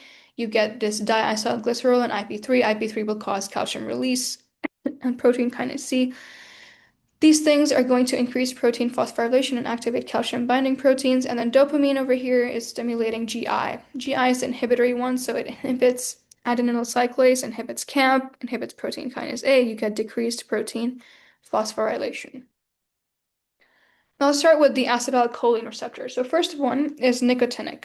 So in the muscle, both alpha subunits of this nicotinic acetylcholine receptor bind to the ACH to open the channel. So in muscle, alpha subunits also bind to alpha bungarotoxin, which is a snake venom, and the binding is very strong. It doesn't move away, so that once the snake venom binds, it doesn't move away, and that's why it will cause flaccid paralysis.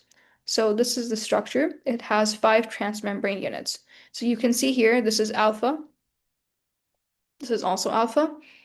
And ACH binds to alpha. So there's one alpha here and one here, and ACH binds to both binding sites.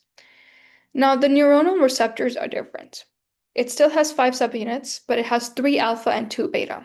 Okay, so this is the muscle one. So this is muscle, it's M. You can see that you have alpha, alpha, gamma, and this is, I think, epsilon and beta. So you have these things. This is the muscle. But in the neuronal, you have 3 alpha and 2 beta. So the structure is different. All of these receptors are inotropic, and it is important to remember that snake venom only binds to the muscle acetylcholine receptor, not the neuronal ones. That's why if people get bitten by a snake, they get respiratory muscle paralysis, not brain death.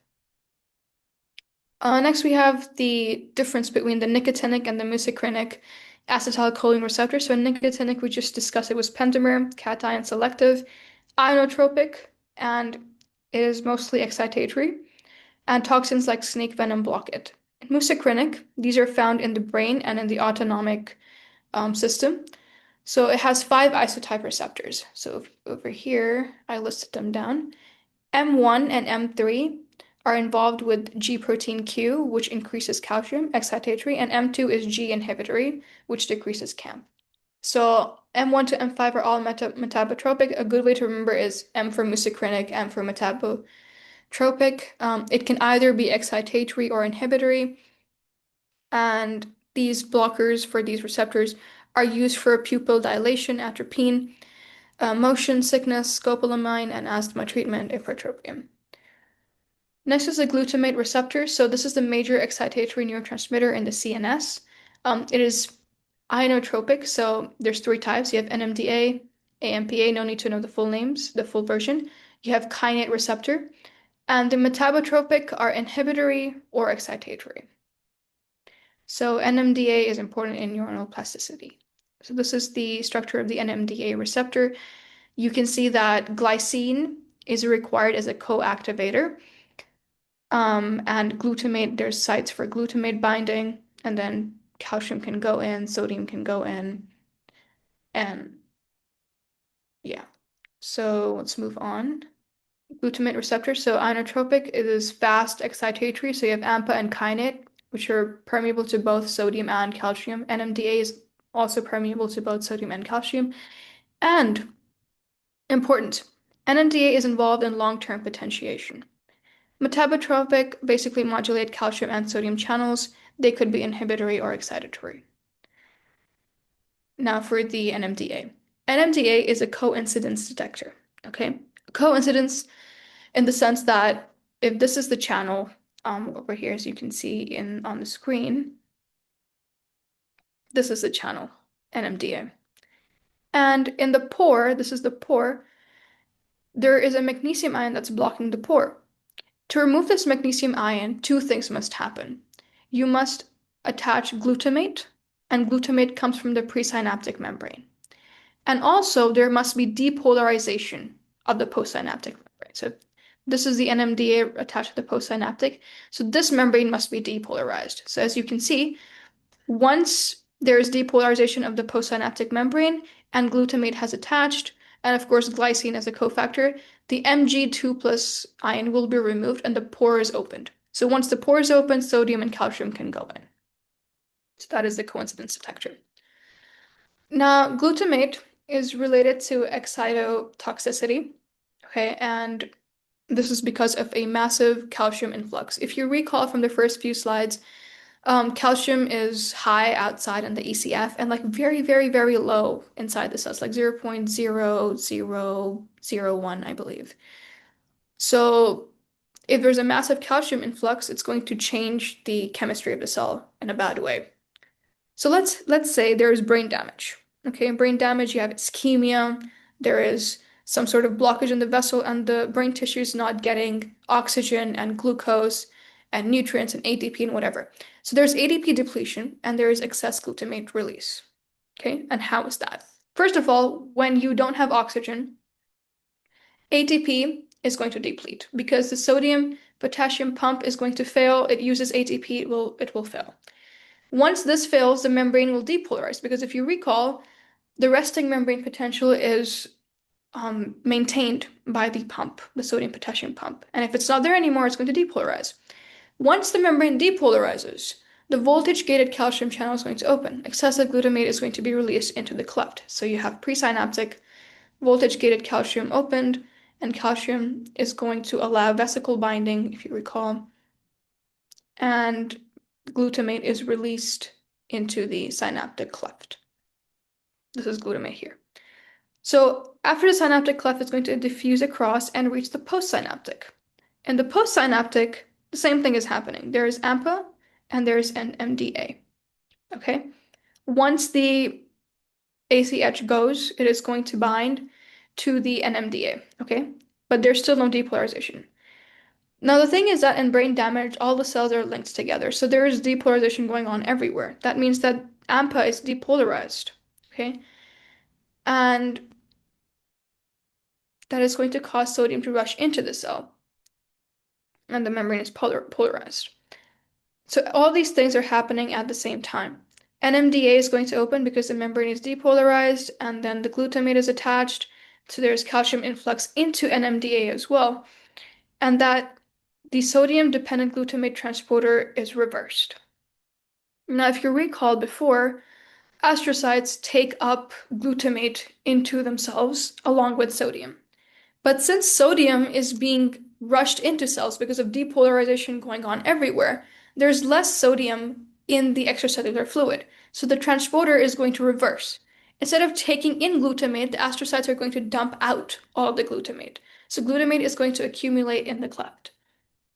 So we said that the NMDA was activated, right? And then all the calcium went into the postsynaptic membrane. So this calcium is going to cause a lot of problems. First of all, it's going to cause necrosis because if you have a high intracellular calcium, it's going to basically disrupt everything. Toll-like receptors will be released after the cell bursts open. Inflammatory cells release oxidants and hydrolytic enzymes. If you have moderate intracellular calcium, a moderate increase, for a prolonged time, mitochondrial calcium cycling will be activated and cytochrome will be released, and then the cell will undergo apoptosis. So both things are bad. But necrosis is worse because it's going to spread everywhere, but apoptosis is more of a dignified cell death. So what causes excessive glutamate release in the first place? So just a revision again. This is a vessel, major vessel leading up to the brain. Okay. God forbid there's a thrombus, okay, which happens in 80% of cases, there will be reduced oxygen and glucose to the brain. So there will be reduced ATP made, the sodium potassium pump stops working, sodium accumulates on the inside, potassium on the outside. Basically reverse depolarization. So the membrane is depolarized, voltage-gated calcium channels are going to open, calcium is going to enter the presynaptic terminal, massive glutamate vesicle release. On the postsynaptic neuron, glutamate is going to bind to the AMPA and the kainate receptors. Sodium is going to enter the cell, is going to cause depolarization. Magnesium block is removed from NMDA receptors. NMDA opens, calcium floods in, cell damage, cell death, massive cell death happening all around the brain. So, since sodium is inside cells, sodium-dependent glutamate uptake into glial cell reverses, and all of the glutamate leaks out. So this is a vicious cycle because we had stores in the astrocytes of glutamate, and since sodium potential has been reversed, sodium is inside cells now, the astrocytes are going to dump all the glutamate out as well. And then glutamate is going to go to the AMPA again, and then AMPA, and then NMDA, more calcium is going to enter the postsynaptic membrane. It's going to cause a mess, basically. So just learn these bullet points and you'll be good. Glutamate is released excessively because ischemia collapses the sodium gradient.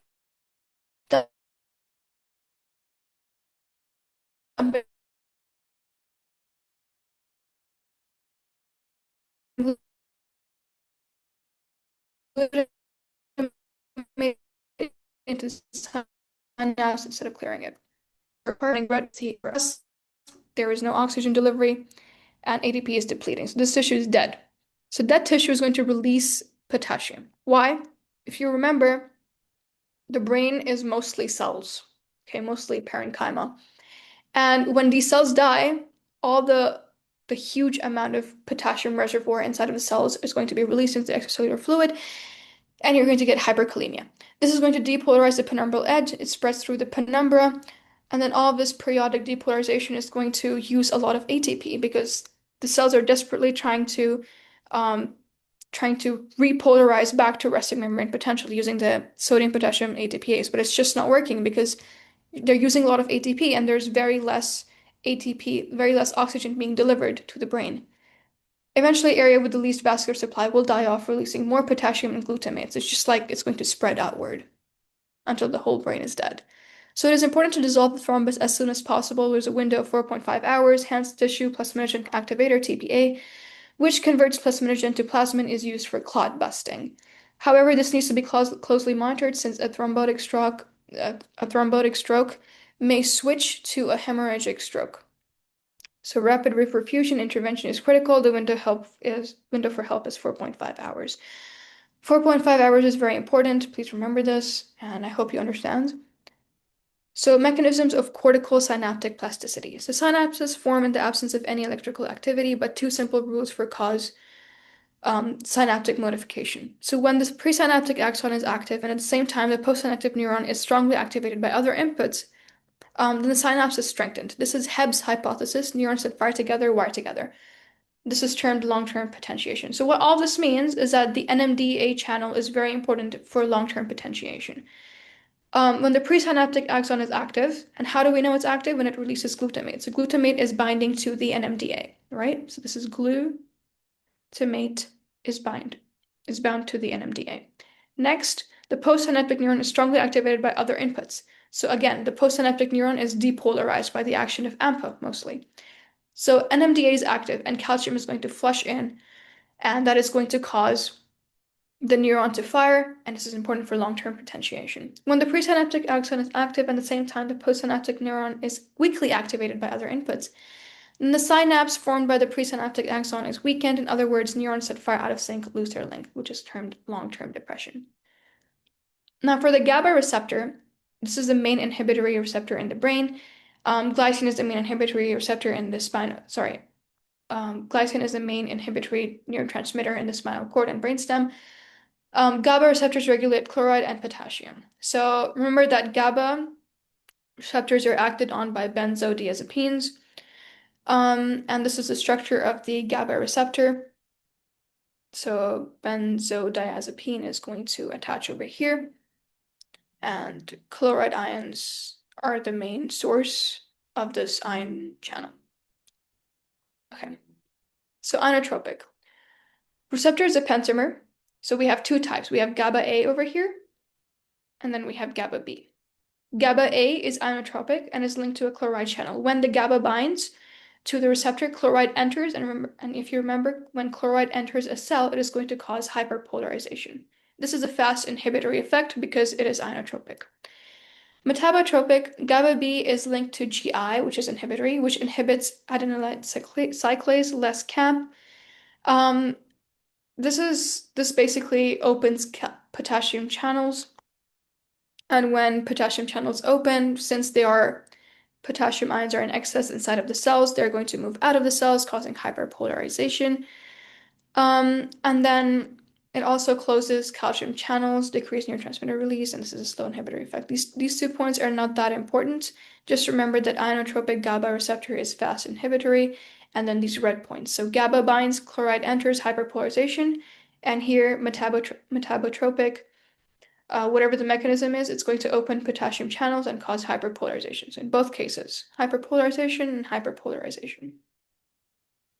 Neurotransmitter, acetylcholine, glutamate, GABA. Very important for you, this table. Then next is catecholamines, norepinephrine, and dopamine. So norepinephrine, all of the receptors are metabotropic. So whether it's alpha or beta, it's metabotropic. Alpha 1 is GQ.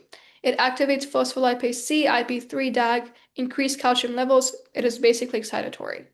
Alpha 2 is inhibitory. Beta 1, beta 2, beta 3 or GS activates adenylate cyclase. It is excitatory. Dopamine D1 is excitatory, D2 is inhibitory. So you need to know the types of receptors. So you have alpha 1, alpha 2, and you need to know the mechanisms. So this is GQ, this is GI, and you need to know if it's excitatory or inhibitory. That's all you need to know. So you have serotonin. Serotonin has 7 members of the family. Okay, so it's another name for serotonin is 5-HT. Out of these 7 members, only 1 is inotropic, so 5-H3 is inotropic. It is ligand gated and fast excitatory. The rest, 5-HT1 and then 5-HT2, 4, 5, 6, 7 are metabotropic. So 5-HT1 is inhibitory, 2, 4, 5, 6, 7 are excitatory. SSRIs block serotonin reuptake and increase serotonin in the synapse, used for treatment of depression. Histamine, H1 is excitatory, H2 is excitatory, but remember, this is GQ, this is GS, H2 and H4 inhibitory. Others, so you have purinergic, which uses ATP. These are widely distributed in the nervous system, the receptors, and there are 3 types. One is excitatory, it's a non-selective cation channel, and the other 2 are metabotropic. One responds preferentially to adenosine over ATP. Not much is known about the ATP receptors, but this is all you need to know, according to the lecture. Peptide neurotransmitter receptors. So all of them are metabotropic. If you recall that all the protein ones, the neuropeptide ones, are all metabotropic, even in the previous slides. So neuropeptide Y is important in appetite and obesity. Opioid receptors are important in addiction and pain modulation. So we'll come to this in the next slide. I put these hearts because neuropeptide Y is important in cardiovascular function. So remember this table. Opioid receptors. You'll take these in detail, but this is just a summary. They include mu, kappa, and I think this is delta. They bind endogenous endorphins and opioid drugs. So mu is present on the presynaptic membrane and also on the postsynaptic membrane. Okay. And the presynaptic membrane is going to inhibit calcium channels. It is going to decrease calcium entry and decrease neurotransmitter release. So neurotransmitter could be glutamate, it could be substance P. Remember, substance P was involved in pain transmission. So this is a presynaptic membrane. There are vesicles here. So it's 3 vesicles. Once there is a graded potential, calcium channel is going to open, calcium is going to come inside and make these vesicles fuse, and then the neurotransmitter is released. And mu presynaptic, basically, it's all going to inhibit the calcium channels. Okay, so the calcium channels are gone, vesicles don't fuse, and you don't get neurotransmitters in a synaptic cleft. And the postsynaptic, what it does is it opens up potassium channels. So recall once more that potassium is very high inside the cell. If you open channels, it's going to go outside the cell. And since potassium is a positive charge, it's leaving the cell, the inside of the cell becomes more and more negative, and that is going to cause hyperpolarization of the postsynaptic neuron. And that basically means that it is very hard to generate an action potential in the postsynaptic membrane. The result of using these opioid receptors is potent analgesia, so pain relief due to reduced pain transmission. This is a diagram. So this is the presynaptic membrane. This is the postsynaptic membrane. It's in the presynaptic. You can see that it blocks the calcium ion channel. And then in the postsynaptic, this causes potassium efflux, making it hyperpolarized. You should really go through this table by yourself, and take your time with it. Try to memorize it. Use Anki if you want. Question number 1. A 24-year-old medical student develops apprehension, restlessness, tachycardia, and tachypnea as he enters a testing center for his initial licensure examination. Activation in which of the following receptors would be expected to decrease his anxiety? So this person is very jumpy and he's scared. So what would you do to relieve his anxiety? What would you give him? Which of the following receptors would be expected to, so which receptor would be activated to decrease his anxiety? Would it be neuropeptide Y? Would it be glutamate, GABA, histamine, neurokinin? Okay, you want to calm him down. What do you think? It would be C. Okay. Question 2. A transmitter substance released from a presynaptic neuron activates a second messenger G protein system in the postsynaptic neuron. Which one of the following postsynaptic responses to the transmitter substance is not a possible outcome? What do we think? Could it be activation of CAMP? Could it be activation of cGMP? Could it be activation of gene transcription, closing an ion channel, or opening an ion channel? The answer is D. You can read through the explanation. A so-called second messenger system can be activated by a transmitter substance released from an initial neuron by first causing the release of a G protein in a second neuron's cytoplasm. So this is the primary mechanism. Neurotransmitter activation of G proteins is not known to cause closure of an ion channel. Important for you to remember. G proteins can activate G protein-gated ion channels for both sodium and potassium, as well as gene transcription and CAP and cGMP. So just remember all of these things. Next, we move on to our final lecture, which is synaptic plasticity. So, synaptic connections between neurons is the wiring of the brain's circuitry. Now, unlike wires, which are just materials, there's no way you can cut wires and expect them to work. In the brain, these wires have gaps, and these are synapses, and these synapses can be strengthened and they can be also broken down. So, synaptic plasticity is a process of which synapses become stronger or weaker depending on how frequently and how intensely they are used. It is a cellular basis of learning and memory. That is why you have the saying which goes, you either use your brain or you lose your brain. So, yeah. Remember that the strength of the connections is dynamic and changes in response to neural activity and other influences. Timescale. The changes that arise from plasticity vary in time scale from milliseconds to years. Now, for the inferotemporal cortex learning of faces, okay? These are neurons, okay? And before learning, they fire the same way, okay? And each of these neurons is associated with a certain person. So neuron A is associated with Denzel, this guy. Neuron B is with Scarlett, and neuron C is with Bruce. So before learning, you don't know who these faces are. As a baby, you don't know who these people are. But after watching the movies where these actors act like 5, 6 times, you're going to start learning. And how will you learn? So neurons A and B and C are going to respond similarly to all phases before learning. After learning, you can see here that this is neuron A. After learning, it is going to respond very strongly to Denzel. Okay, so this is Denzel, the purple one. So it's going to respond very strongly to Denzel, but comparatively less to Scarlett and Bruce. In responsive cell B, before learning, same thing. But after learning, neuron B is going to respond strongly to Scarlett, but less strongly to Denzel and less strongly to Bruce. And then in cell C, after learning, it is going to respond very strongly to Bruce, but less strongly to Scarlett, and then almost nothing for Denzel. So each neuron has become fine-tuned to one specific face. So after repeatedly watching a movie, your inferotemporal neurons are going to learn through experience, and they're going to selectively respond to specific faces. So neuron A will respond to Denzel, B will respond to Scarlett, and C will respond to Bruce, even though they're all getting the same input. They're going to become very specific to the faces. Okie dokie, next. Now, in the postsynaptic point of view, there's ways that you can summate graded potentials. Okay, so first of all, you have one graded potential and you have another graded potential. Okay, both of them are subthreshold, and also they're very far apart, so there's no summation. Okay, in the second one, you have temporal summation. That means that E1, which is graded potential number 1, arrives shortly after E1. Okay, so basically they're both from the same neuron, so E1 is the same neuron, and both of these impulses arrive shortly after another, so within milliseconds.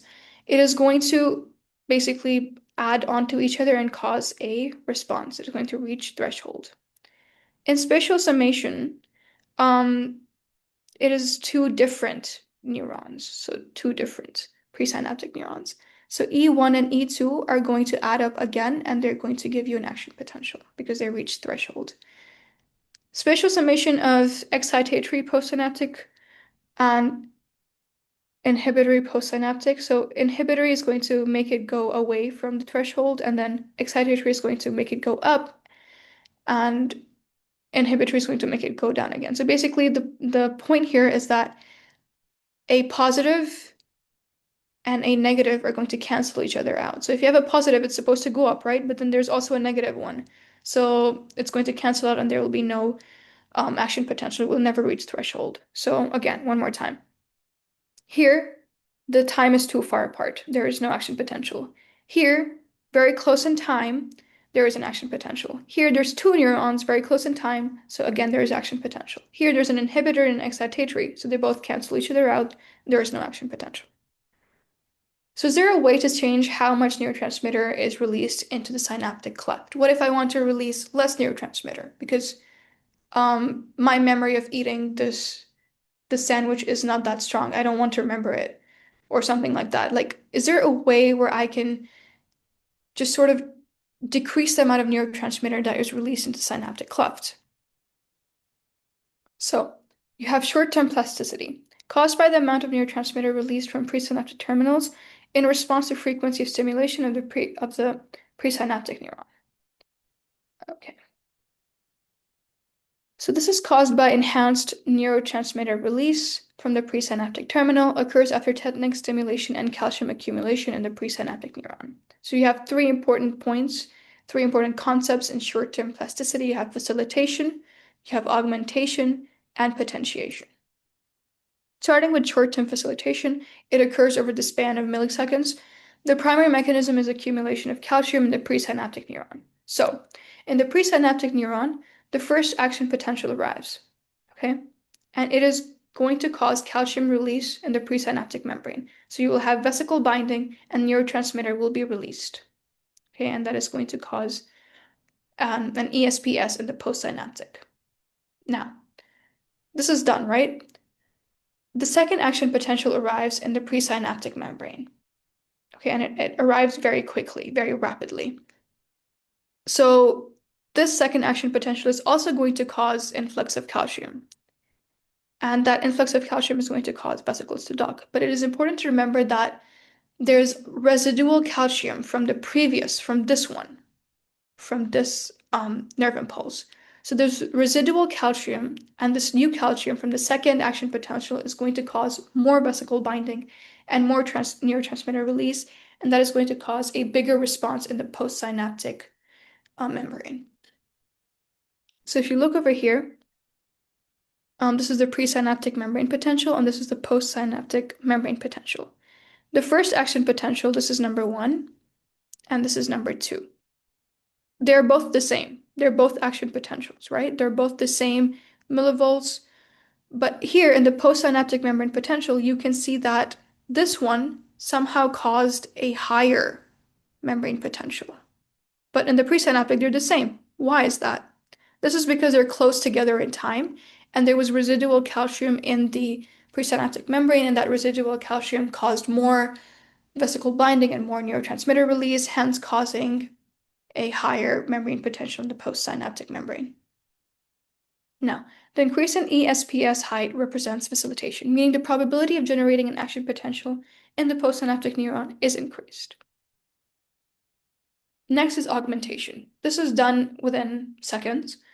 The primary mechanism, again, is accumulation of calcium in the presynaptic neuron. Here, instead of just 1 or 2 action potentials, there's multiple action potentials arriving in succession, and there's a larger calcium accumulation in the presynaptic membrane, more vesicle binding, more neurotransmitter released, and a larger ESPS.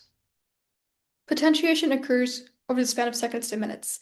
This is the longest one, and this is because of a post-tetanic potentiation. Okay, this is because of an application of a high-frequency tetanus. Two presynaptic axons innervating a spinal motor neuron causes a post-tetanic potentiation that persists for a few minutes after the tetanus ends. So basically, instead of one action potential, instead of 5 action potentials, instead of 10 action potentials, you're stimulating the presynaptic membrane with a very, very high frequency. So in a very less amount of time, you're going to do like 40 stimulations, and that is going to cause a post-tetanic potentiation.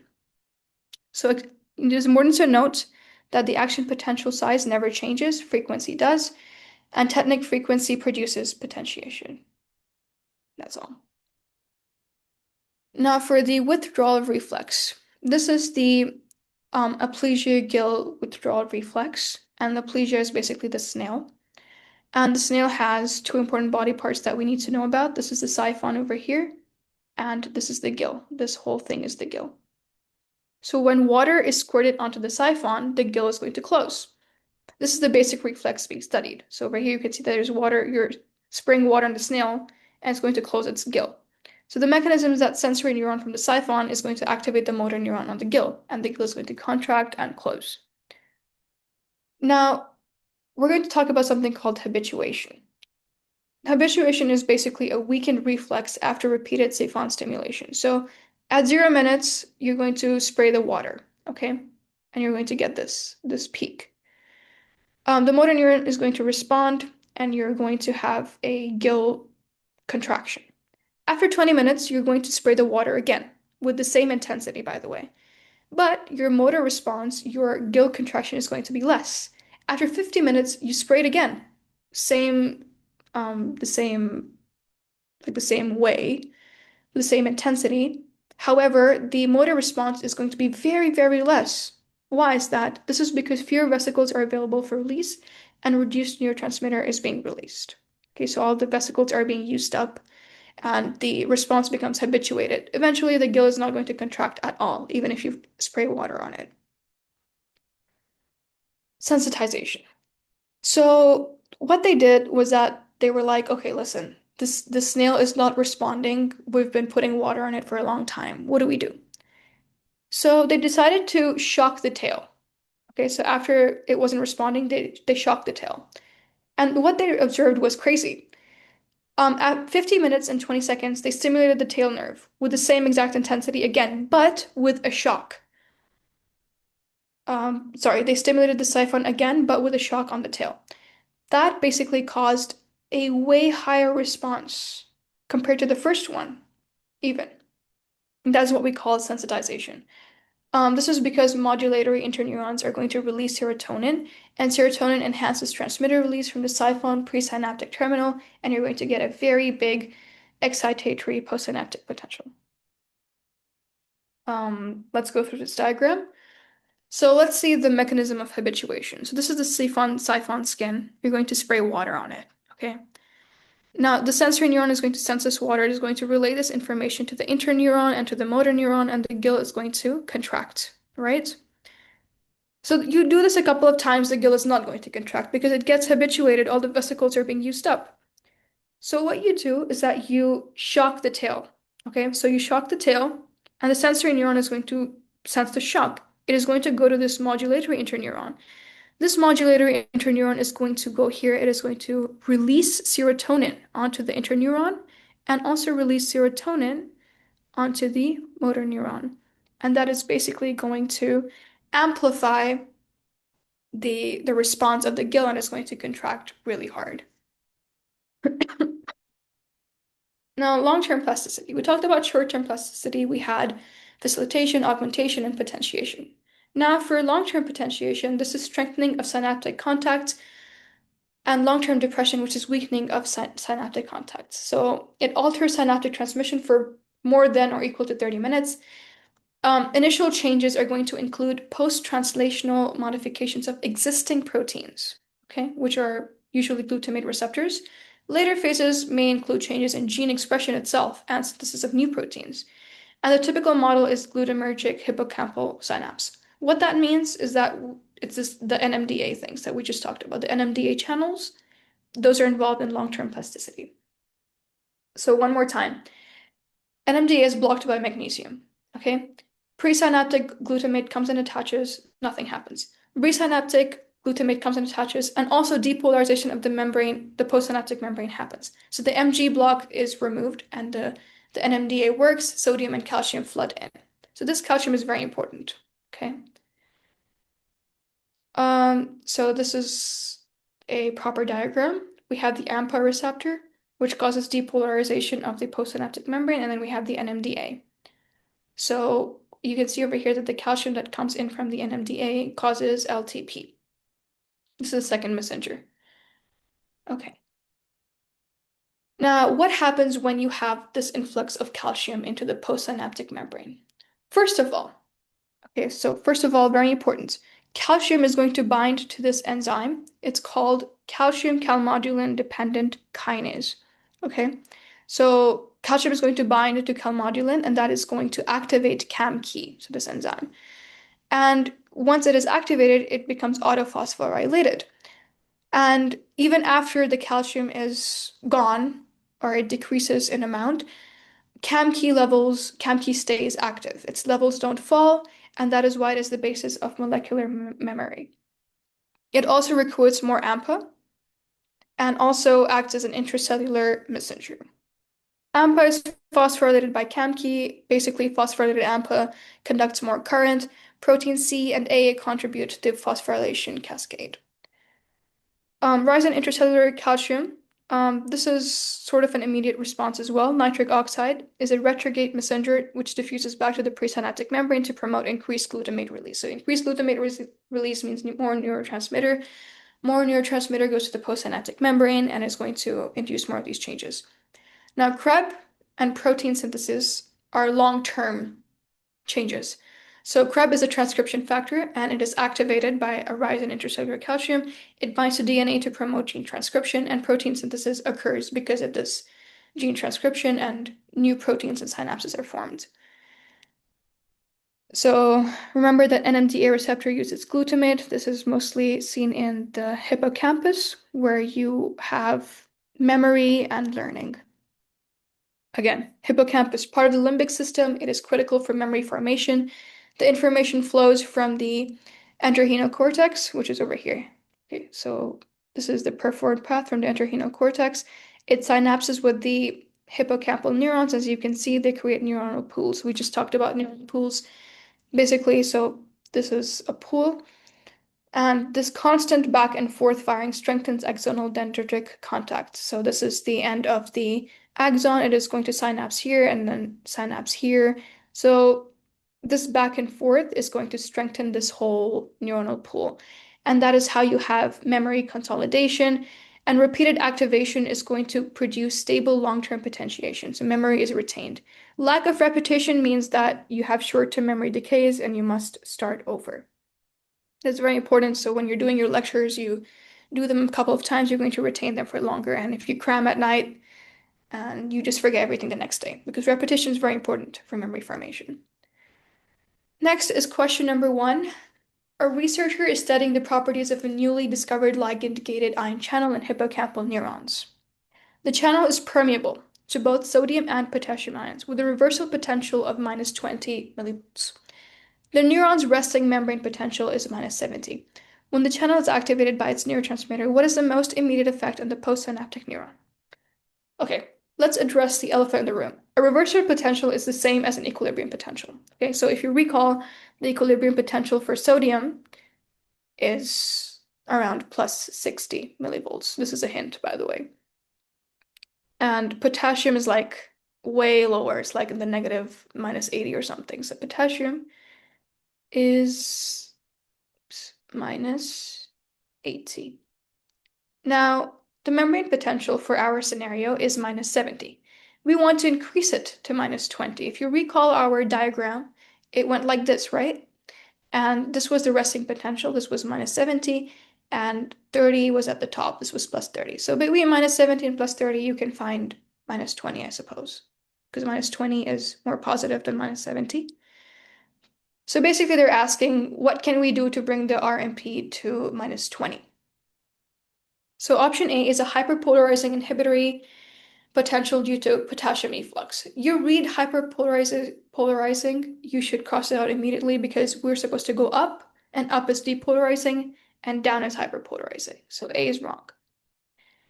B is a depolarizing excitatory postsynaptic potential due to net inward current. B is potentially correct. C, no change in membrane potential. That's not true. A depolarizing EPSP followed quickly by a hyperpolarizing. Don't even bother with this one. A hyperpolarizing. Okay, again, hyperpolarizing. You're not going to read the rest of it. So the answer is going to be B because it's depolarizing excitatory postsynaptic potential. So it's going to move the resting membrane potential upwards. And the answer is B. Yeah. Question 2. A 32-year-old man presents with episodes of muscle stiffness and painful spasms triggered by sudden movement. Genetic testing reveals mutation in the voltage-gated ion channel involved in determination of action potentials in the motor neurons. Which of the following channels is most likely dysfunction? So, keyword here, mutation in a voltage-gated ion channel involved in determination of action potential. So if you recall, action potential went like this, right? So this was resting membrane potential over here. You went up was depolarizing, and then it stopped. It stopped depolarizing over here. Now, if you recall what happened over here, voltage-gated sodium channels closed or inactivated, and voltage-gated potassium channels opened, right? Over here. And that is what started the process downward. So let's read. A is voltage-gated sodium channels. Nope. Okay. Voltage-gated calcium channels. Nope. Voltage-gated potassium channels. Probably. Chloride channels, probably not. And E, probably not. So the answer is C, voltage-gated potassium channels. Since there's a mutation in this, that is why the person is experiencing problems going back to resting membrane potential. Question 3. A patient with botulism presents with diplopia, dysphagia, and descending flaccid paralysis. The toxin prevents the release of acetylcholine at the neuromuscular junction. Which of the following steps in synaptic transmission is directly inhibited by botulinum toxin? This is purely memorization, and if you remember, it was interfering with the snare proteins. So what is it going to be? Depolarization of presynaptic terminal? Nope. Influx of calcium through, so it's not affecting calcium channels, so not B. Docking and fusion of synaptic vesicles with the presynaptic membrane. That was the function of snare protein, so the answer is C. And that is all for this PAL session. Thank you so much. I hope that whatever I explained was clear, and if it wasn't, you can always email me, and if you have any questions, you can ask me as well. And if there's any mistakes, I apologize. Please do let me know, and thank you so much. Please scan this QR code for quality and support and leave a review.